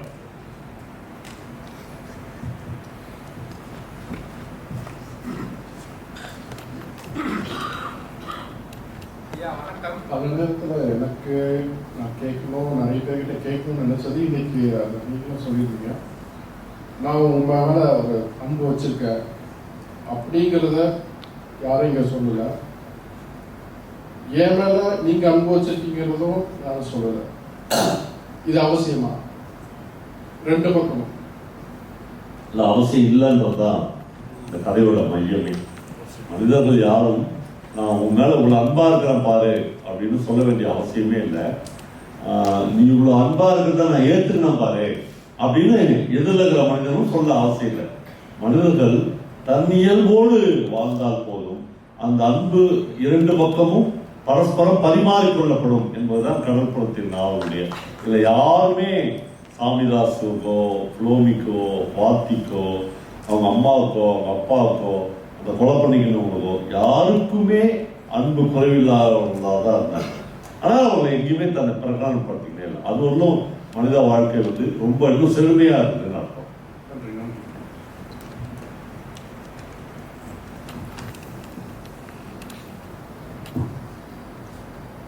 ஐயா வணக்கம், என் பேர் முருகவேல். ஐயாவோட முதல் கதையை வந்து யூடியூப்ல தான் பார்த்தேன். அது என்ன கதைன்னு தெரியல. அதில் ஒரு இன்சிடென்ட் சொல்கிறேன் நான். ஒரு எழுத்தாளர் வருவார், ஒரு ஹோட்டலில் போய் சாப்பிட்றாரு. சாப்பிட்டுட்டு பில் பே பண்ண வரும்போது அவர்கிட்ட பைசா இருக்காது. பஷீர் இருக்காது. அந்த கதையில அவர்கிட்ட இல்லைன்னா அவர் சட்டையை கழட்டுன்னு சொல்லி அந்த கவுண்டர்ல சொல்லிடுவாங்க. அப்ப இன்னொருத்தர் அந்த எடுத்தவர் பர்ஸ் எல்லாம் எடுத்து போட்டு இதுல பர்ஸ் இருக்கா எடுத்துட்டாங்க. அதுதான் நான் முதல் நீங்க கதையாடல்ல கேட்டது. அது என்னை ரொம்ப வந்து ஒரு என்னை ஆட்கொண்டது. அது வந்து எனக்கு ஒரு ஸ்பர்ஷம். அது உங்களுடைய கதை சொல்லும் முறை வந்து என்னை ரொம்ப ஈர்த்துக்குன்னு தான் சொல்லணும். கல்லூரி காலங்களில் ஒரு ஆங்கில பேராசிரியர் வந்து டேல்ஸ் ஆஃப் டூ சிட்டிஸ்ன்னு ஒரு நாண்டி டைமில் வந்து ரொம்ப சிம்பிளாக சொல்லிட்டார். அது படித்து புரிஞ்சு கொள்ள ஆங்கில புலமை இல்லைனாலும் அதை தமிழில் வந்து அந்த ஆங்கில பேராசிரியர் சொன்னது எனக்கு இன்னும் ஞாபகம் இருக்குது. அது மாதிரி ஒரு கதையை படிக்கணும்னு வச்சுங்களேன், ஒரு புக்கு அவ்வளோ பெரிய புக்கு, இப்போ நீங்கள் இவ்வளோ கதை படிக்கணும்னா இவ்வளோ கதையும் படிக்கிறதுக்கு நேரம் வேணும். அதே மாதிரி அதை கிரகிச்சு அதை ஞாபகம் வச்சுக்கணும்.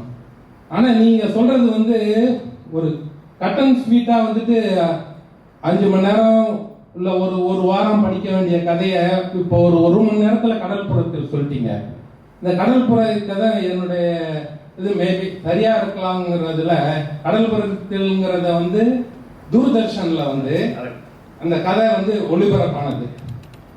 என்ன மேபி அது வந்து ஒரு 94-95 தூர்தர்ஷன்ல அந்த 7:30 மணிக்கு போடுற இதுல வந்து செந்தாமரை நடிச்சிருப்பாரு. நீங்க சொல்ற அந்த குரூஸ்ங்கிறதுல லிவிங்ஸ்டன் கூட அந்த இதுல நடிச்சிருக்காரு. இந்த சீரியலை நான் பார்த்துருக்கிறேன். அந்த இதுல எனக்கு நீங்க கதை சொல்ல சொல்ல எனக்கு அந்த வீட்டில் இருந்த அந்த கருப்பு வெள்ளை தொலைக்காட்சியில அந்த நிகழ்ச்சி தான் என் கண் முன்னாடி ஒண்ணுச்சு. அந்த இதோட நானும் கோயின்சைட் பண்ணிக்கிறேன் என்னோட எண்ணத்தை. அந்த செந்தாமரை நடித்தது, அந்த பள்ளம், அவங்க சுத்தி வர்றது, அது ரொம்ப நாளாயிடுச்சு. இப்போ வந்து 2026 போகும்போது கிட்டத்தட்ட 30 வருஷம் முன்னாடி போட்டது அந்த பார்த்தது வந்து எனக்கு இதுவாக இருந்தது. உங்களுக்கு இந்த கதை சொல்றது வந்து இதை எப்படி ஐயா நீங்க வந்து இதுக்கு மாறினீங்க? உங்களுக்கு இந்த இதுக்கு வந்ததுக்கான காரணம்? நான் ஏற்கனவே கதை சொன்ன மாதிரி நான் இந்த யூடியூப்பு அல்லது மைக்கு இதெல்லாம் வரலன்னா கூட கதை சொல்லித்தான் இருக்கேன். அதுக்கு முன்னாடி எங்கேயாவது கல்யாண வீடுகளுக்கு போனால் நண்பர்களை பார்த்தா டீ கடையில் உட்காந்தா கதை சொல்லிக்கிட்டே இருப்பேன். அப்படி ஒரு நாள் ஒரு ஃப்ரெண்டு, அவன் வந்து ஒரு பாதிரியார், நாளைக்கு வந்து அவன் பிஷப்பாக ஆகிறான். அவன்கிட்ட ஒரு நாள் பேசினேன். அவன் டைம் பார்த்து சொன்னான், இந்த 1 மணி நேரத்தில் நீ 12 கதை சொல்லிக்கிற, அதனால நாளைக்கு வந்து அவன் வந்து ஒரு நிறுவனம் நடத்துகிறான். அந்த நிறுவனத்தில் ஒரு மைக் வைக்கிறேன். ஒரு வெள்ளிக்கிழமை சாயங்காலமும் நீ என்கிட்ட சொன்ன கதைகள்லாம் அந்த மைக் முன்னாடி வந்து சொல்லு, அது வந்து எல்லாருக்கும் போய் சேரும் அப்படின்னா. எனக்கு ஆச்சரியமா இருந்துச்சு. அப்படி ஒரு மைக் வச்சாங்க. நம்ம தான் கதை சொல்றதுக்கு ஒருத்த மைக் வைக்கிறான்னா இதை விட என்னடா வேணும் அப்படின்ட்டு நான் போய் சொன்னேன். 3 கதை சொல்லலாம் ஒரு வெள்ளிக்கிழமையும். ஏன்னா சனி ஞாயிறு அந்த 3 கதைகள்லையும் திருவண்ணாமலையில் இருக்கிற மக்கள் படிச்சுடுவாங்கன்னு நாங்கள் நம்புறோம். அப்படிலாம் யாரும் படிக்கல, ஒரு 50 பேர் 100 பேர் தான் படிச்சாங்க. அப்படிதான் சொல்ல ஆரம்பிச்சேன். முதல் கூட்டத்துக்கு 60 பேர் வந்தாங்க. கடைசியாக அந்த கதை சொல்லலை உச்சத்தை கொண்டு போகும்போது 1000 பேர் இருந்தாங்க. வெளியூர்லேருந்தே 400-500 பேர் தான் வந்தாங்க. அரங்கமே கொள்ளாது, அப்படி ஒரு இடமா போச்சு. அப்போ மனிதர்களுக்கு கதை தேவைப்படுது, அந்த கதை சொல்ற ஒரு ஆள் தேவைப்படுறான். அவன் வந்து உண்மையும் ரத்தமும் சதையுமாக அதை சொல்லுகிற போது மக்கள் கிரகிச்சுக்கிறதுக்கும் அதை எடுத்துக்கிறதுக்கும் ரெடியா இருக்காங்கன்ற இடம் வச்சு அப்பதான் ஒரு ஊரா போய் கதை சொல்ல ஆரம்பிச்சோம். அப்படிதான் இப்ப கடல்லாம் தாண்டி சிங்கப்பூர் வரல வந்துக்கிறோம். உங்களுடைய சேவை வந்து ஒரு பெரிய சேவைங்க. சின்ன குழந்தைங்கலாம் நைட்ல தூங்க போகும்போது இந்த மீடியாலாம் வராது போகும்போது தாத்தா பாட்டிகிட்ட கதை சொல்லுங்கன்னு கேட்கும், அவங்களும் சொல்லுவாங்க. அது ஒரு அவங்களுக்கு எந்த எந்த கட்டத்திலும் இதை ஒரு கமர்ஷியல் ஆக்கிடக்கூடாது அப்படின்றத நான் இங்க வரலும் ரொம்ப கான்சியஸான. உதாரணத்துக்கு ஒரு புத்தகம் வெளியிட்டாங்க, அது வந்து 25 வெள்ளி கொடுங்கன்னு கேட்டு எனக்கு ஹார்ட் அட்டாக் வந்துச்சு முடியும். அது கேட்டிருக்க வேணாம் அப்படின்னு தோணுச்சு. நம்ம அது கஷ்டப்பட்டு எடுத்துன்னு வந்தோம், அது பிரிண்டிங் சார்ஜ் இது அதெல்லாம் வேற, அதுக்குள்ள நம்ம போயிடக்கூடாது அப்படின்னு நினைச்சேன். எனக்கு என்னன்னா பாலகுமாரும் ஒரு அமைப்பு கூட இதை எடுத்து செய்யல. உங்களுக்கு தெரியும் சிங்கப்பூர்ல 40-45 தமிழ் அமைப்புகள் இருக்குது. ஆனா 2 நண்பர்கள் எடுத்து இதை செய்யறாங்க. அவங்க நஷ்டப்பட்டுறாங்க அப்படின்னு அதுக்காக மட்டும்தான் அவங்க வந்து வெளியே வந்து ஒரு பாக்ஸ் வச்சுக்கிறாங்க. நான் கொஞ்சம் புக்ஸ் எடுத்து வந்துக்கிறேன், 2-3 நண்பர்கள் எனக்கு ஒரு கவர் கொடுத்தாங்க, எல்லாத்துக்குமே நான் வாங்கிக்கிறேன், எதுவுமே வேணாம்னு சொல்ல. ஏன்னா இது இன்னும் பின்னாடி எனக்கு பின்னாடி தொடரணும் அப்படின்னு நான் நினைக்கிறேன். அது எதன் காரணமாகவும் நீண்டக்கூடாது. அப்புறம் ஒரு காலத்திலையும் இப்போ என்கிட்ட கேட்பாங்க, உங்களுக்கு யூடியூப்ல வந்து 8 லட்சம் பேர் பார்த்துக்கிறாங்க, 10 லட்சம் பேர் ஜெயகாந்தன் கதை தான் 10 லட்சம் பேர் பார்த்துக்கிறாங்க, அதெல்லாம் உங்களுக்கு எத்தனை லட்சம் சார் வந்திருக்கோம் அப்படின்லாம் கேட்பாங்க. நான் இது வந்து உங்களுக்கு முன்னாடி சொல்றேன், 100 ரூபாவோட நான் யூடியூபுக்காக வாங்கிட்டு மொத்தமா எதுவுமே எனக்குன்னு தனியா சேனல்லாம் கிடையாது. சுருதி டிவியை போட்டு சொல்லுவேன். இப்பதான் யாரும் எனக்குன்னு சேனல் ஆரம்பிச்சாங்க, அதுல கூட நான் இது வரலாம் ஒரே ஒரு 1000 ரூபாய் தான் இதெல்லாம் வாங்கிக்கிறேன். ஏன்னா கலையும் இலக்கியமும் எந்த காலத்துல என்னால் கமர்ஷியல் ஆயிடக்கூடாது அப்படின்றதுல உறுதியா இன்னும் ஒரு நாள் வெளிப்படுத்தல. அவரால் இதை அதே மாதிரி நான் வந்து திருவண்ணாமலை நெப்போலியன் கேட்டார், சார் 1000 மேடைகளில் பேசியிருக்கீங்களா? 1000 மேடைகளில் பேசியிருப்போம்னாலும் கணக்கு வச்சுக்கல, எந்த மரமும் நம்ம எவ்வளவு பூ பூத்தோம் அப்படின்னு எழுதி வச்சுட்டாரு. ஆனா 1000 நிகழ்ச்சிகள் நடத்திருக்கோம் திருவண்ணாமலையில். இங்க வர்றதுக்கு முன்னாடி கூட நாங்கள் வந்து சென்னை கலைக்குழு கூப்பிட்டு ஒரு பெரிய நாடகம் நடத்துறோம். ஒரு ரொம்ப பர்சனலா இது எடிட் பண்ணிடலாம். அப்புறமா ஒரு விஷயம் சொல்றேன், ஒரு பெரிய எங்க ஊர்ல ஒரே ஒருத்தர் ஒரு ஸ்பான்சர் கேட்டாங்க. அவங்க வந்து அந்த நாடகம் நடத்துறது மொத்தம் 6 லட்சம் ரூபாய் எனக்கு செலவாச்சு. ஒரே ஒருத்தர் ஒரு ஸ்பான்சர் கேட்டால் அது 1 லட்சம் ரூபாய் தரேன் அப்படின்னு சொல்லியிருந்தாரு. அப்புறமா நாடகம்லாம் முடிஞ்சிச்சு. அவரு நிறைய கண்டிஷன்லாம் சொன்னார், எங்களுக்கு வளைவு வைக்கணும், இந்த மாதிரி பேக்ராப் லைன் பேனர் எல்லாத்துக்கும் ஓகேன்னு சொன்னோம். ஏன்னா 1 லட்சம் ரூபாய் தராரு. எல்லாம் முடிஞ்சு நாடகம்லாம் முடிஞ்சு நான் சிங்கப்பூருக்கு வர வரையிலும் அவங்ககிட்ட ஏதோ முறையில் காசு கேட்குறோம், அவங்க தள்ளி போட்டுனே வராங்க. அப்போ எனக்கு கூட ஒரு பெரிய ஸ்ட்ரகிள் நடந்துச்சு. என்னன்னா பணமா ஆத்தா அப்படின்னு நினைச்சேன். நகைக்கடைக்காரங்க முன்னாடி போய் நம்ம கேட்டுன்றதுனால அவங்க கொடுத்துட்டான்றதுனால நம்ம இத்தனை தடவை கேட்கக்கூடாதுன்னு நான் ஒரு வாய்ஸ் மெசேஜ் பண்ணுறேன். சார் எனக்கு காசு வேணாம், நான் ஒரு இடத்துல கடை வாங்கி அதெல்லாம் கொடுத்துட்டேன், இனிமேல் நான் கொடுத்தோட வாங்க மாட்டேன், நீங்கள் வந்து தயவுசெய்து கொடுக்காதீங்க அப்படின்னு சொல்லிட்டு வந்துட்டேன். இதுவரைக்கும் அவர் கொடுக்கல, கொடுத்தாலும் வாங்க போறதில்லை. நான் எதுக்கு சொல்றேன்னா, இந்த உலகம் தோன்றது நாள் முதல் இன்னைக்கு வரலும் கலைஞர்களுக்கும் வியாபாரிகளுக்குமா இந்த சண்டை நடந்துனே இருக்கு. நீ பெரிய ஆளா, நான் பெரிய, என்னைக்குமே கலைஞர் தான் பெரிய. ஏன்னா அதுக்கு மிகச்சிறந்த உதாரணம் வண்ணங்களவன் வந்து எனக்கு ஒரு பியூன் வேலை கொடுத்தா போதும், இதெல்லாம் நீங்களே வச்சுக்கிட்டான்னு சொன்னார். ஒரு போர்ட்டு குமஸ்தாவா இருந்தாரு. அவரு தான் இன்னைக்கு சிங்கப்பூர் வரல வந்து நான் பேசுறேன். இவர் ஒரு வக்கீல்கிட்ட வேலை செஞ்சிருப்பார்ல, அந்த வக்கீலுக்கு ஒரு நீதிபதி இருந்திருப்பார், அவங்க பேர்லாம் யாருக்கும் தெரியாது. அதான் ஆர்ட்டுக்கான மிகப்பெரிய ஒரு பிரமாதமான பாரசீக பழமொழி இது. வியாபாரிகளே வியாபாரிகளே, ரோஜாக்களை விற்று அதை விட உயர்ந்ததா என்ன வாங்க போகிறீர்கள் அப்படின்னு ஒரு பழமொழி. அதனால் ஆர்ட்டை விற்று அதை பணமாக்கணும் அப்படின்ற அவசியம்லாம் எனக்கு ஒன்றுமே கிடையாது. அப்படியான வாழ்நிலையும் எனக்கு வேணாம். முழுக்க முழுக்க நான் இன்னும் உயிரோடு இருக்கிறவர்கள் இன்னும் ஒரு 10 நாவல் சொல்லுவேன், இன்னும் ஒரு 100-200 சிறுகதைகள் சொல்லுவேன், இன்னும் பல நாடுகளுக்கு ட்ராவல் பண்ணுவேன். எனக்கு வான்குமார் மாதிரி, கதிர் மாதிரி, நெப்போலியன் மாதிரி நண்பர்கள் எல்லா நாடுகளிலும் இருக்கிறாங்க. அவர் போடுவோம். ஐயா வணக்கம். நானும் உங்கள் பகுதியிலேருந்து தான் வரேன், கள்ளக்குறிச்சி. என்னோட 2 பிள்ளைகள் வந்து எப்பயுமே தூங்கும்போது வந்து அப்பா கதை சொல்லுங்கன்னு. நான் டெய்லி அந்த சிங்க கதை புலி கதை தான் சொல்லிட்டு இருக்கேன். சில நேரம் உங்களோட கதைகளை கேட்டு அது சின்ன சின்ன பகுதியில் அவங்கள்ட்ட சொல்லிட்டு இருக்கேன். அது என்னன்னா அந்த கதைகளால அவங்களுக்கு அந்த சின்ன பிள்ளைங்க வந்து எப்படி அதை கிரகிச்சிப்பாங்க, நம்ம ஒரு சொல்ற ஒரு சின்ன சின்ன கதைகளை வந்து கிரகிச்சிப்பாங்கன்றத எனக்கு ஒரு ஐயம், ஒரு ஆவல் உண்டு. பிறகு வந்து இதை வந்து அவங்க மனசுக்குள்ள எப்படி அதை எப்படி புரிஞ்சுக்கிட்டு அதை எப்படி இது பண்ணிப்பாங்கன்னு எனக்கு ஒரு அது எவ்வளவு இன்னும் தேவைப்படுது. சிறு பிள்ளைகளுக்கு வந்து இந்த மாதிரி கதைகள் வந்து எவ்வளவு முக்கியம் அப்படின்றது மாதிரி சொல்லுங்க. என்னன்னா, எனக்கு வந்து துரதிருஷ்டவசமா சின்ன குழந்தைங்களுக்கு கதை சொல்ல தெரியாது. ஆனா தமிழ்நாட்டில் நிறைய பேர் வந்து குழந்தைகளுக்கே கதை சொல்றாங்க. நிறைய பேர் இருக்கிறாங்க அந்த மாதிரி குழந்தைகளுக்கு கதை சொல்றாங்க. அப்புறம் நம்ம வந்து வாலண்டரியா குழந்தைகளுக்கோ பெரியவங்களுக்கோ ஒரு ஆர்ட்டை எடுத்துன்னு போய் திணிக்கக்கூடாதுன்னு எனக்கு தோணும். இப்போ உதாரணத்துக்கு பாலு பையன் வந்து நாளைக்கு எக்ஸாம் ஆகுது.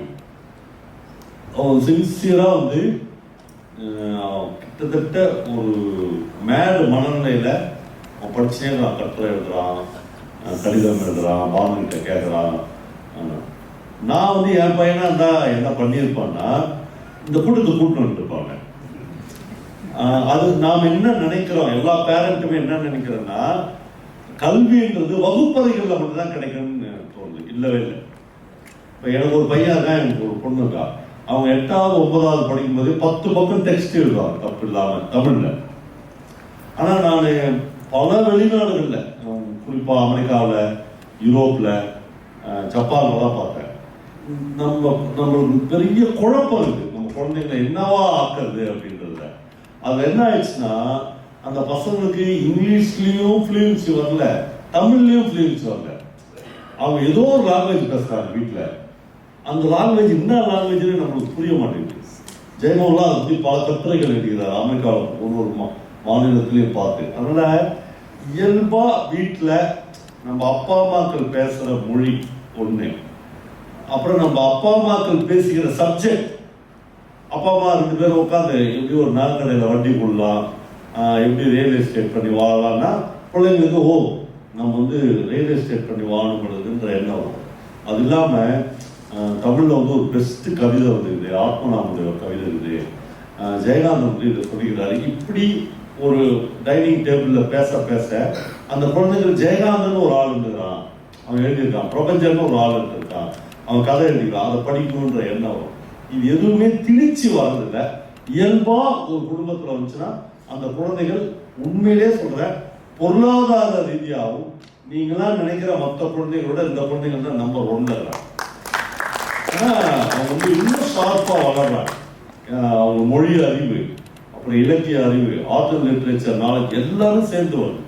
அப்போ பெரும்பாலான எங்க ஊர்லாம் ரொம்ப கொடுங்க, எங்க ஊர்ல வந்துச்சு பாருங்க, நம்ம ஊர்லாம் ரொம்ப கொடுமை. அந்த நீட் எழுதி டாக்டரா போயிருக்காங்கல்ல பசங்க, அதெல்லாம் பார்த்தா பரிதாபமா இருக்குது.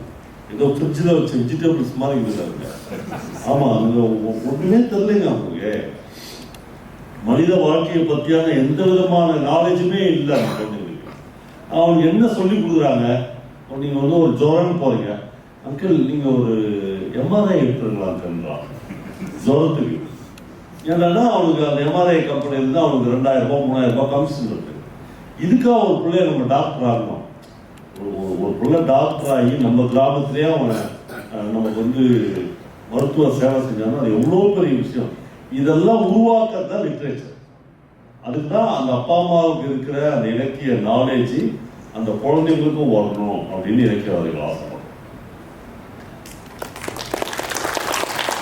ஐயா வணக்கம். என் பேர் ரவிச்சந்திரன். காரைக்குடி பக்கம். ஒரு 2 வருஷத்துக்கு முன்னாடி நினைக்கிறேன், புதுக்கோட்டையில் வந்து ஒரு பெண் இறங்கி ஒரு ஆசிரியரை, ஓய்வு பெற்ற ஆசிரியரை பார்க்க போவதாக ஒரு கதை சொன்னேன். அது மூலமாக தான் முதல் எனக்கு அறிமுகம். அதுக்கு முன்னாடி திரைப்படத்தில் பார்த்து தான்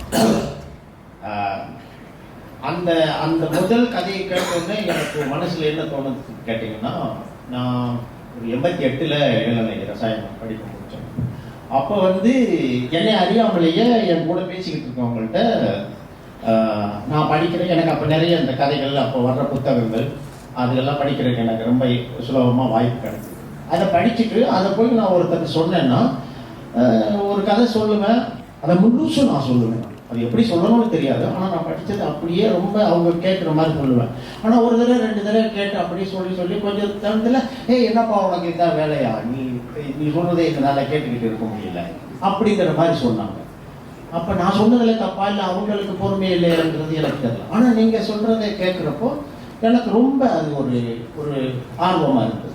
அப்போ எனக்கு என்ன தோணுச்சுன்னா, இப்போ நம்ம தமிழை வளர்க்குறதுக்கு நம்ம மேடை பேச்சு, பட்டிமன்றம், வழக்காடு மன்றம், பாட்டு, எழுத்து, அப்படி நிறைய வழிமுறைகளில் நம்ம அடுத்தடுத்த தலைமுறைக்கு நம்ம மொழியை கடத்திட்டு இருக்கோம். அதுலேயுமே நிறைய இடர்பாடுகள் இருக்குது.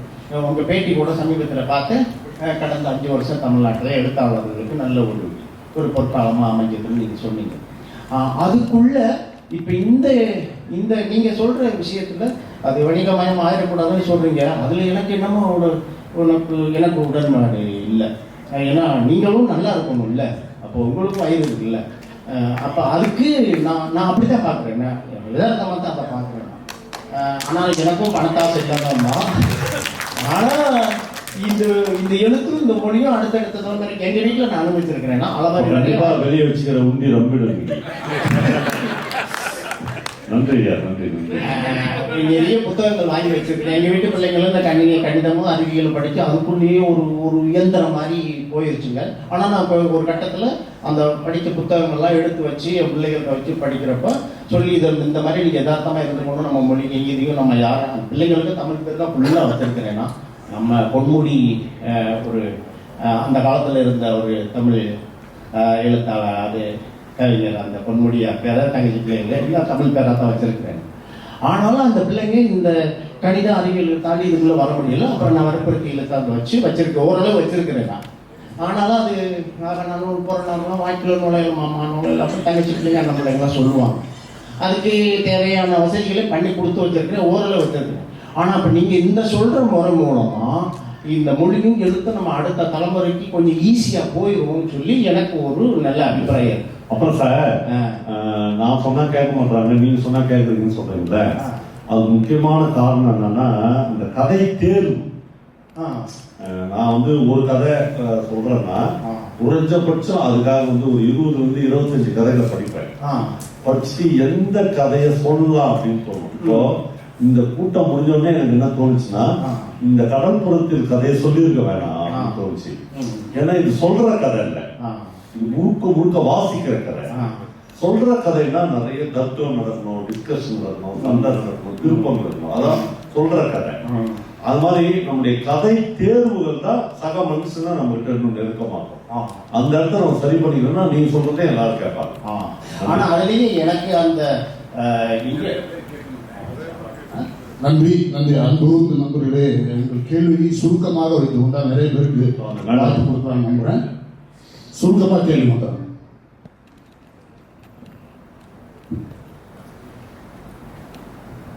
வணக்கம் சார். ஆக்சுவலாக என்னோட கேள்வி என்னன்னா, எனக்கு 2 குழந்தைங்க இருக்காங்க, ஒரு பையன். என்னோட குழந்தைங்க வந்து நைட்டு தூங்க போகும்போது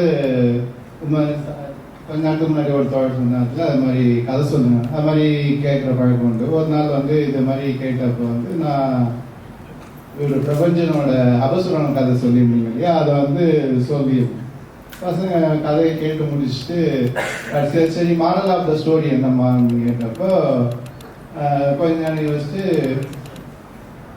நம்ம ஒருத்தவங்களுக்கு உதவி பண்ணுறோம், இல்லை வந்து ஒருத்தவங்க நமக்கு உதவி கேட்குறாங்கன்னா அந்த உதவியை வந்து நம்ம ஒரு உண்மையாக இருக்கணும், ட்ரஸ்ட்வர்த்தியாக இருக்கணுன்ற மாதிரி சொன்னாங்க.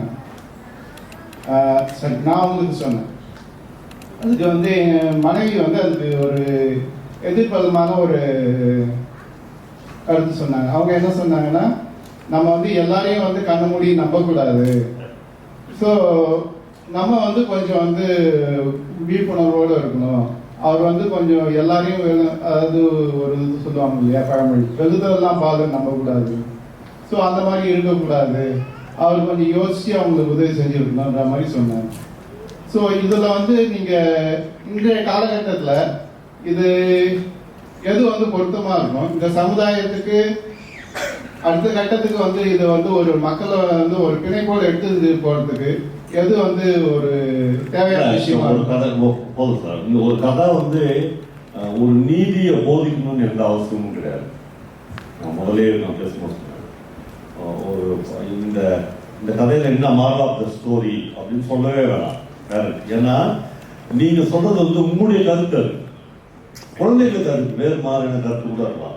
அதனால ஒரு கதையை படிச்சு உனக்கு என்ன தோணுதோ அதை வச்சுக்கிட்டு தரோம் அப்படின்ட்டா போதும். அந்த உங்க பொண்ணும் பையனும் கேட்கறாங்கன்னு வச்சுக்கோங்க, 2 பேருமே 2 கருத்து இருக்கலாம். அதனால அவங்ககிட்டே விட்டுறலாம். மறுபடியும் நாம வந்து நமக்கு வயசாயிடுச்சு, நமக்கு கொஞ்சம் அனுபவம் இருந்ததுனால நாம போய் அதில் ஒரு நீதியை தேட வேண்டாம். அப்புறம் உலகத்துல எந்த கதைகள்லையும் நீதி இருக்குதுதான் நான் நம்பல. ஒரு ரைட்டர் ஒரு கதை சொல்றாங்க, அதுல ஏதாவது ஒரு நீதி இருக்குதுன்னு நினைச்சு நம்ம எடுத்துக்கலாம். அப்படி பண்ணா இன்னும் சிறப்பா. மேடம் நீங்க ஏதோ கேட்டீங்க.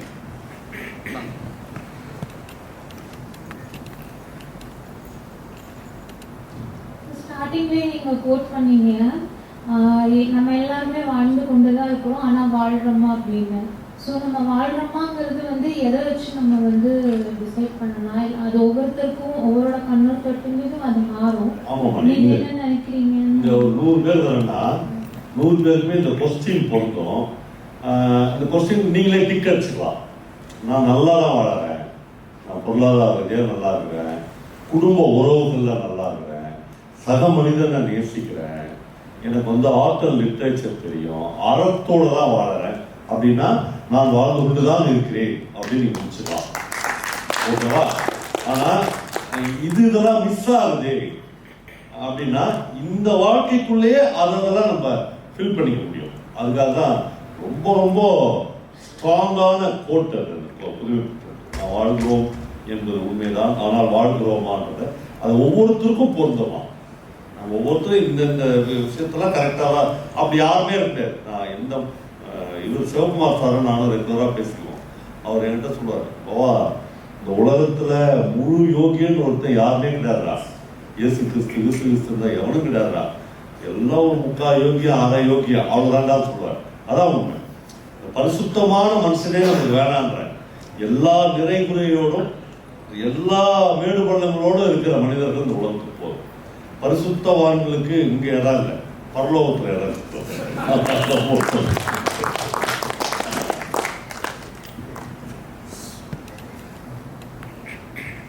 சார், இப்போ நம்ம கதை படித்து தெரிஞ்சுக்கிறதுக்கும் ஒரு கதை சொல்லி மூலம் சொல்ல கேட்டு தெரிஞ்சுக்கிறதுக்கும் அந்த கதை எந்த அளவுக்கு மேம்பட்டு இருக்கும்? படித்து தெரிஞ்சுக்கிறது தான் சார் பெஸ்ட்டு.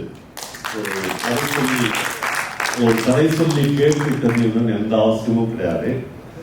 நீங்க வந்து ரெகுலரா கதை படிக்கிறாளே, நான் நாவல் படிப்பேன், நான் சிறுகதை படிப்பேன்னா தயவுசெய்து இந்த கதையை வந்து கேட்கவே வேணாம். அந்த அனுபவமே வேற. அதுல 100ல் 1 பங்கை கூட நான் என்னுடைய குரல் வழியாக உங்களுக்கு கடத்த முடியாது. சரியா? வணக்கம். உங்க கதையை கேட்டு வந்து நிறைய பேர் வந்து பிடிச்சிருக்கு, வாழ்க்கையை மாத்திரமா சொல்றாங்க. உங்க கதையை கேட்டு அப்புறம் யாராவது தீவிர வாசகர்களாகவும் தீவிர இலக்கியவாதிகளாகவும் எழுத்தாளராகவும் ஒரு கதை யாராவது சொல்லியிருக்காங்களா? குறைஞ்சபட்சம் நான் எனக்குள்ள ஒரு கணக்கு போட்டுங்கன்னா குறைஞ்சபட்சம் 1000 பேர் இருக்கு சார்.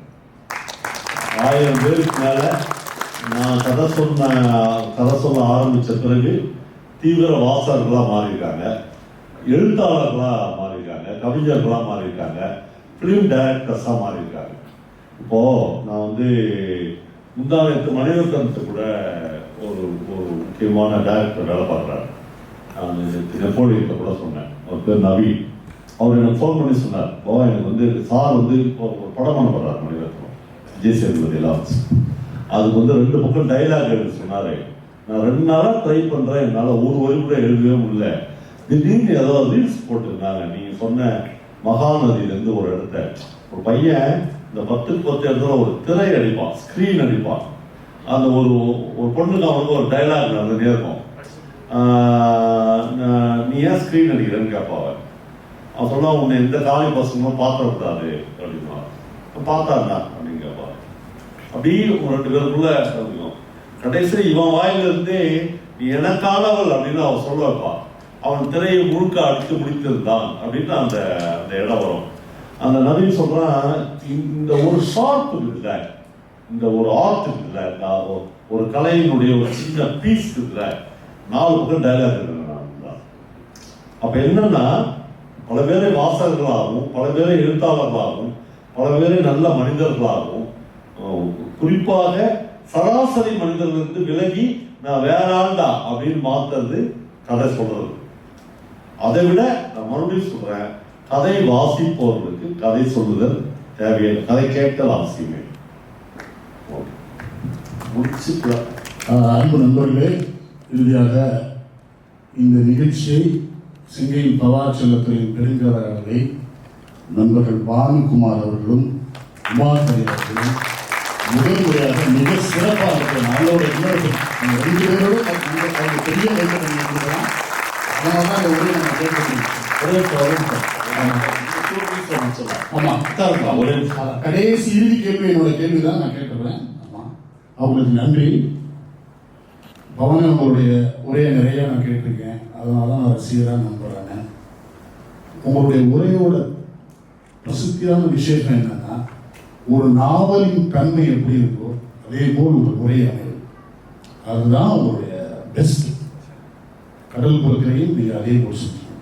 என்னுடைய கேள்வி என்னன்னா, நாவலை எழுதி எழுத்தாளர், குறிப்பாக வண்ணநிறவனாகட்டும் வேற எழுத்தாளர்களாகட்டும், உங்கள் உரையை கேட்டிருப்பார். நிச்சயமா கேட்ட நேர்மறையான எதிர்மறையான விமர்சனம் ஏதாவது உங்கள் மனதில் இருந்தால் அதையே இறுதி பதிலாக வைத்துக்கொண்டு நிகழ்ச்சி. இது ரொம்ப முக்கியமான கேள்வி. நான் சொன்ன கதைகளை கேட்டுவிட்டு ஒரே ஒரு ரைட்டர் மட்டும் ஒரு எதிர்மறையான விமர்சனம் கேட்டார். எதிர்மறையாயும் கூட அதை சொல்ல முடியாது, அவர் வேற கோணத்தை சொன்னார். திலீப் குமார். நான் திலீப் குமாருடைய 2-3 கதைகளை சொன்னேன். அப்போ திலீப் குமார் வந்து எனக்கு ஒரு மெசேஜ் போட்டார், பாவா என் கதைகள் சொல்ல முடியுமா அப்படின்னு கேட்டார். நான் அப்போ உடனே அந்த செகண்ட் யூடியூப்ல இருந்து அதெல்லாம் அழிங்க சொல்லிட்டு அவருடைய கதைகள் 3 கதைகளை நான் வாசித்தேன். சொன்னே நான் உட்பட்ட திலீப் உங்கள் கதைகளை சொல்ல முடியாது, வாசிக்க முடியும் அப்படின்னு சொன்னேன். அதான் என் வாழ்க்கையில் நடந்த மிக முக்கியமான விஷயம். மற்றபடி பிரபஞ்சன், ஜெயகாந்தெல்லாம் இறந்த பிறகுதான் அவருடைய கதையை நான் சொல்ல முடிச்சு. எஸ் ராமகிருஷ்ணனுடைய இடக்கை, ஜெயமோகன்லாம் எக்ஸ்ட்ரீமாக போய் ஒரு விஷயம் சொன்னார். ஏன்னா அவர் இப்போ அமெரிக்காவுக்கு ஒரு போன் கேம்ப்னு ஒரு கேம்ப் நடத்துகிறார். 300 பேர் போவாங்க அந்த கேம்புக்கு. அவங்ககிட்ட அவங்க கேட்குற முதல் கேள்வி, நீங்கள் எப்படி லிட்ரேச்சருக்குள்ளே வந்தீங்க அப்படின்னு கேட்பாங்க. அப்போது அது ரொம்ப வருஷமாக நடத்துகிறாங்க. பல வருடங்களாக நிறைய பேர் நான் கடவுள் படம் பார்த்தேன் சார், நீங்கள் தான் டைலாக் எழுதுறீங்க, கடல் படம் பார்த்தேன் சார், உங்கள் டைலாக் பண்ணாங்க, அப்படி வந்தேன், அப்படிதான் உங்களுக்கு தெரியும் சொன்னாதான். இந்த தடவை 230 பேரோ 240 பேரோ பவாசார் கதை சொன்னார். அதுலேருந்து தான் உங்களுக்கு தெரியும் அப்படின்னு சொன்னாங்க. அதான் அவங்க கேட்டார்ல, உங்கள் கதை கேட்டு எவ்வளோ பேர் வாசகர்களாக மாறிப்பாங்க. இப்போ இங்கே வந்திருக்கிற ஒரு 150 பேரில் ஒரு 5 பேராச்சும் வாசகர்களாக மாறுவாங்கன்ற நம்பிக்கை தான் இவ்வளோ தூரம் ட்ராவல் பண்ணிடுவாங்க. அது இல்லைன்னா இந்த கூட்டம் வந்து கேள்வி எப்படி சும்மா கதை கேட்டுட்டு போகிற கூட்டம் அப்படி இல்லை. கதை அதனால தான் வண்ணனோட எந்தெந்த கதைகள் வண்ணனோட இன்ட்ரடியூஸ் பண்ணுறேன். அவர் யாருன்னு சொன்னேன், அவர் எழுதின சிறுகதைகளை சொன்னேன், அவர் எழுதின, ஏன்னா நான் டைரெக்டாக கதைக்கு போகல. இவ்வளோ தகவல்களும் சொல்கிறது எப்படியாவது அந்த ஆளை படிங்க அப்படின்னு சொல்கிறதுக்கு மட்டும்தான். ரொம்ப சந்தோஷம். கடைசியாக நான் கொஞ்சம் புக்ஸு மட்டும் எடுத்துகிட்டு வந்தேன். மறுபடியும் சொல்கிறேன், அது வந்து வியாபாரத்துக்காக இல்லை. ஆனால் ஒரு புக்கை கூட நான் திருப்பி எடுத்துன்னு போக மாட்டேன். கொஞ்சம் தான் இருக்குது. அதில் ரொம்ப சின்ன புக்குங்களாம் இருக்குது. நீங்கள் பணம் கொடுத்தோ பணம் கொடுக்காமலோ கூட எடுத்துக்கலாம். நீங்கள் வாசிச்சிங்கன்னா எங்களுக்கு அது போதும். நான் மொழிபெயர்த்த புத்தகம், என்னுடைய சின்ன புத்தகங்கள், ஒரு புத்தகம் கூட திருப்பி எடுத்துன்னு போக மாட்டேன். இல்லைன்னா இந்த ஹால்லே தான் அது இருக்கும். அதில் ஒரு புத்தகத்தையும் நான் எடுத்து போக மாட்டேன். நான் மனசார என்னுடைய நண்பர்கள் உமாகரியும் பானுகுமாரையும் நிறைய நண்பர்கள் அமர்கிறார் நம்புறாங்க. இந்த மாதிரி நிறைய நண்பர்கள் இருக்காங்க. இவ்வளவுதான் இது சாத்தியமாச்சு. ஒரு அமைப்பினால் கூட இவ்வளவு சாத்தியப்படுத்த முடியாத இவ்வளவு பெரிய வெற்றியை இந்த நண்பர்கள் ஈட்டி தந்திருக்கிறார்கள். எல்லோருக்கும் நான் சொல்ல விரும்புவது ஒரு எளிய நன்றி. நன்றிக்கு முன்னாடி